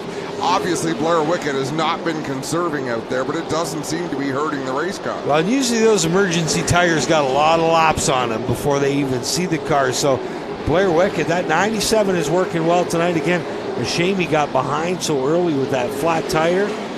There you see Stoddy still going at it with Rick Spencer Walt, 25 laps to go. This has been a great duel. Down the back stretching into 3, still Spencer Walt on the outside, and Stoddy's been working away on that lower line. It's a battle for the 7th and 8th spot. In 9th, right behind them, is J.R. Fitzpatrick in the 84. So this is a very likely 3-car battle, but we would have expected it to be a battle for the lead at this point in the race. Instead, it's the opposite end of the top 10 as Luciano in the 94 rubs up against the front stretch wall with Eric Della Riva going by on the inside. Della Riva gave himself a little bit of breathing room back to the 52 of Jake Sheridan.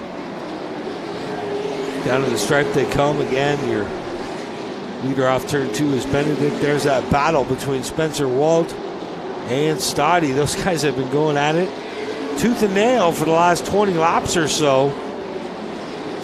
J.R. Fitzpatrick with a great view of it.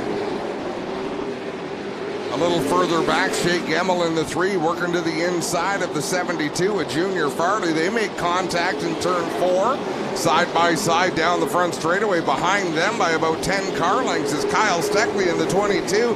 He's got the race leader, Danny Benedict, right behind him now as he races into turn 3. Well, we saw 3 cars get penalized at the halfway break. Shea Gemmel, Kyle Steckley, and Joe Lawrence for all working past the 5-minute mark. It hasn't affected Lawrence one bit. He is trucking his way towards the front. Sitting 5th right now, and just a lap car between him and 4th place Tom Gibbons.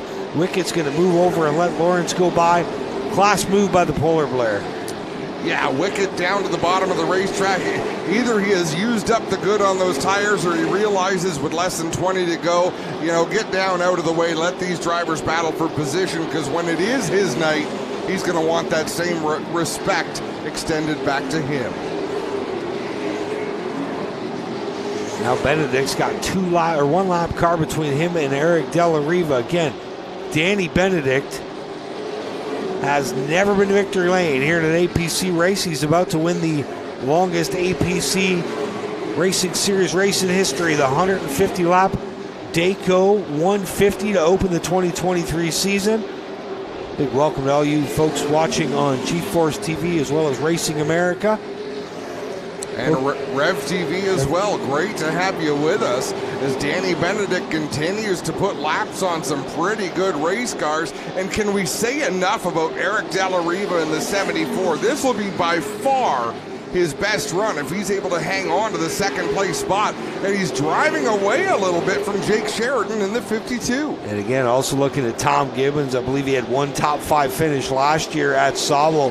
Looking to open the season with a 5th place run here. He's holding off the 89 of Chenoweth for now. We'll see if Tom Gibbons can close the deal. Della Riva now working underneath the lap car of Steckley through 1 and 2. Steckley gets well out of the way of Della Riva.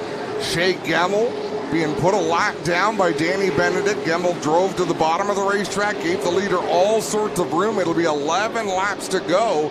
Now Benedict going to close in on Junior Farley. That was who Shea Gemmel was battling with, so I'm sure Gemmel is hoping that Danny Benedict can open up some racing room as he gets to Farley and maybe open the door for the driver of the 3. Benedict will swing to the outside of Junior Farley. Oh, Farley chased him up the track just a bit. That allowed Gemmel to close in on the 72. There's your leader. And the lap cars, Junior Farley in the 72 and the 3 of Gemmel. Again, about 3/4 of a straightaway back to Eric Della Riva, who's on the verge of his best career finish as well. And I'll tell you, Joe Lawrence is putting on a clinic out there as he works to the outside of Jake Sheridan. Moved Joe Lawrence up to the 3rd spot. That family-funded team, his brother owns the car, it's mom's engine. They've got some room. If you're looking to get your name on a competitive late model, I'm sure they'd be happy to talk to you. He's given that car one hell of a drive here tonight. Former 2020 champ, I got news for you too, Adam. He did not forget how to drive, so just needs a little bit of funding to get through the year, but he has trucked from the back to the front. Meanwhile, your star of the night, there you see Cowboy Dan Price clapping his hands down there, cheering on his man, Danny Benedict, trying to go to victory lane for the first time in an APC race. And trust me, Danny Benedict is hearing sounds inside that race car he's not heard all night long.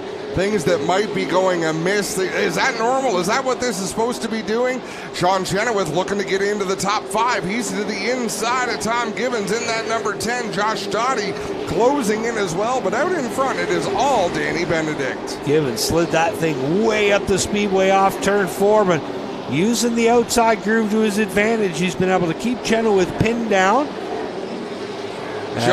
Joe Lawrence was about 8 lanes off the bottom of the racetrack. I'm not sure what he was doing up there. I didn't realize there was 8 lanes at Sunset till I saw Lawrence trying to get off turn 4. Now Chenoweth chewing away again at the inside of Tom Gibbons. This is a great battle for the final top 5 spot. They're both sideways off 4. Both of them driving those cars for all their worth. Josh Stoddy to the outside of Chenoweth.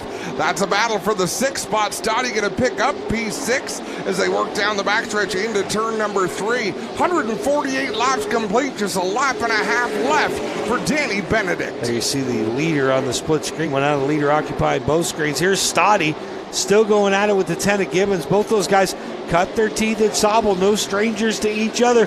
Gibbons way up the speedway. Stoddy to the bottom.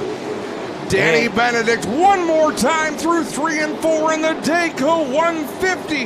Danny Benedict puts his name in the record books with a win. Second place to Eric Della Riva, and rounding out the top 3, Joe Lawrence with a heck of a drive in that 78. Jake Sheridan will come home 4th. Tom Gibbons 5th, and just coming up a bit short on the top 5 finish, Stoddy.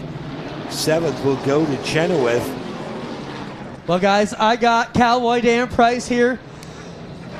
I think I'm seeing some serious emotion out of you, Cowboy. You guys have worked hard for the last 2 years. What does this mean to get this done? Everything. This is it. This is, man, we've been trying so hard for this. We've been working on it for so long.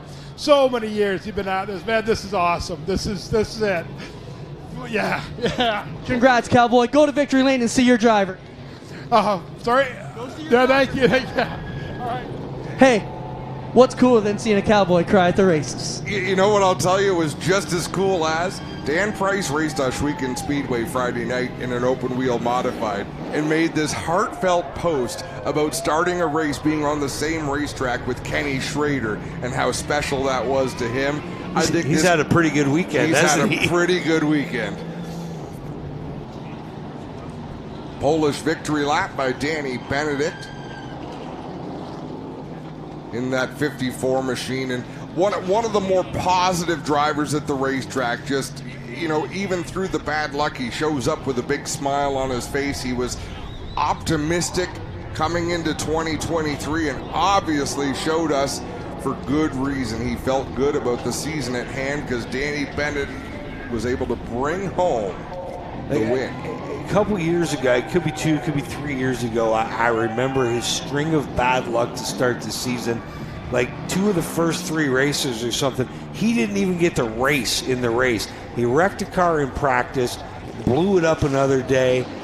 Finally, to get to victory lane, Danny Benedict gets it done, and it couldn't happen to a nicer guy. Sporting that North Country property maintenance sponsorship, along with Mobile One on that 54, and have a happy cowboy in victory lane.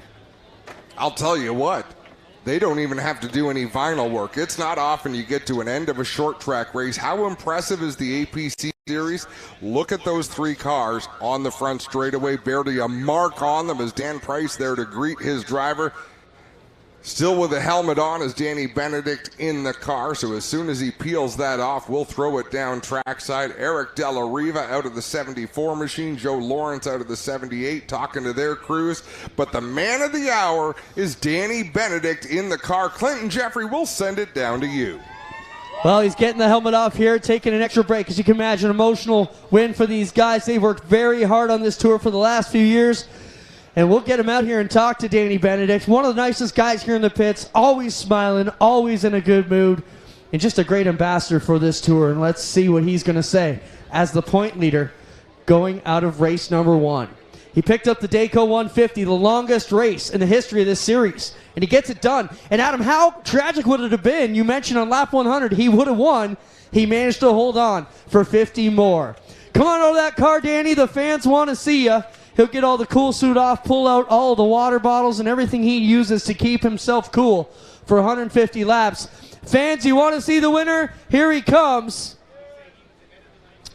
Out of the number 54, Danny Benedict in the North Country Property Maintenance Epic Racewear Machine gets it done tonight.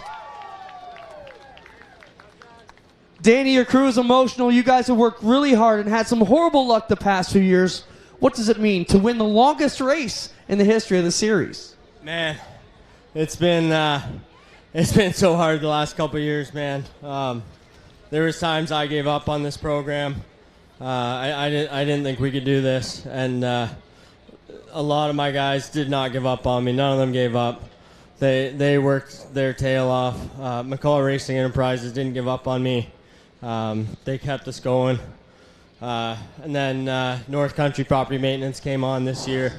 They believed in me, believed that we could do this, and I feel like they were the missing piece that we needed to get this done. But man, to come out here with this brand new car and win the first race, man, that's pretty awesome. You didn't win. You whooped him, Danny. Congrats. Thank you so much.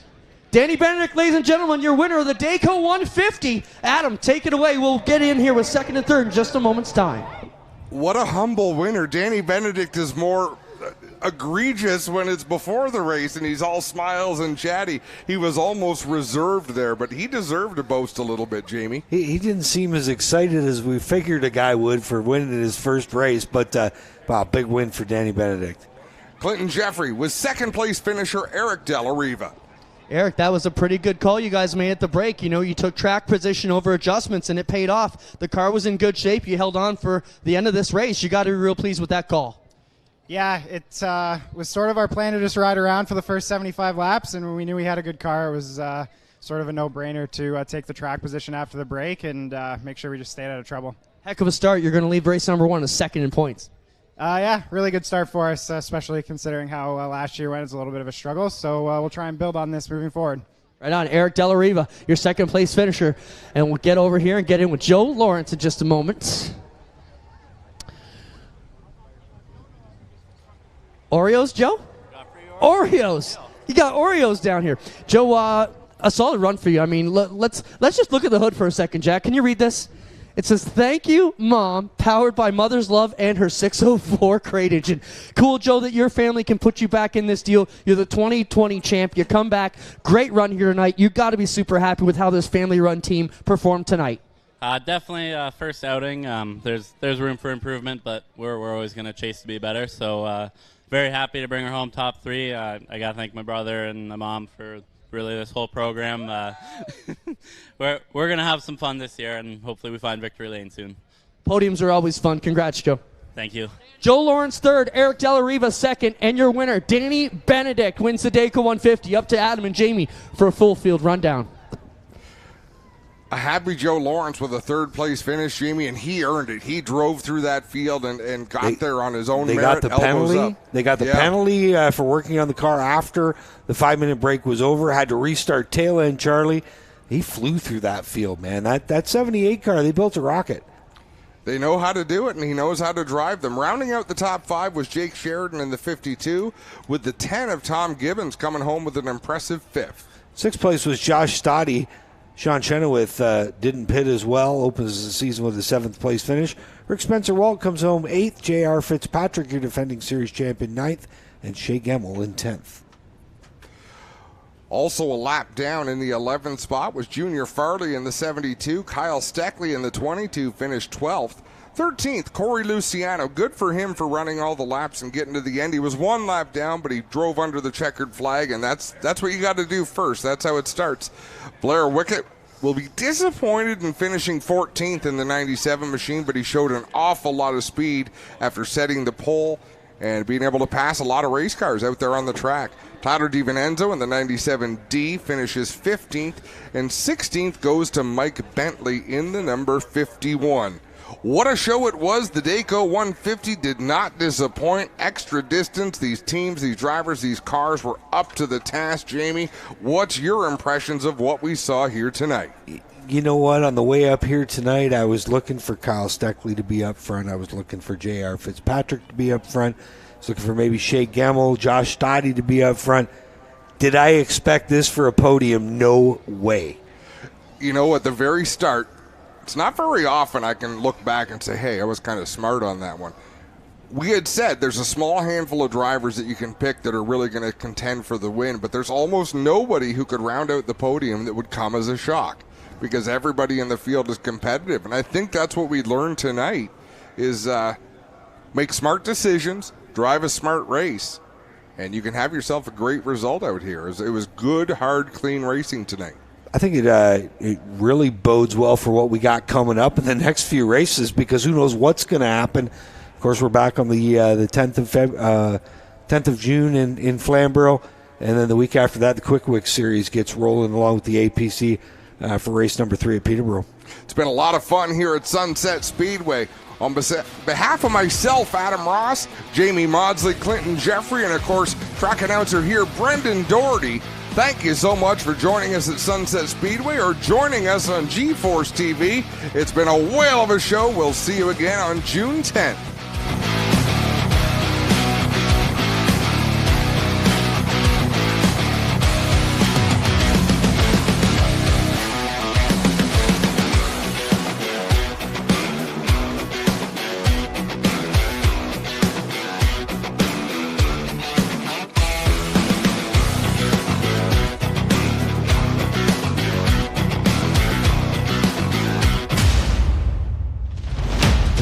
copyrighted broadcast may not be reproduced, retransmitted, or used in any form without the authorized written consent of GeForce TV.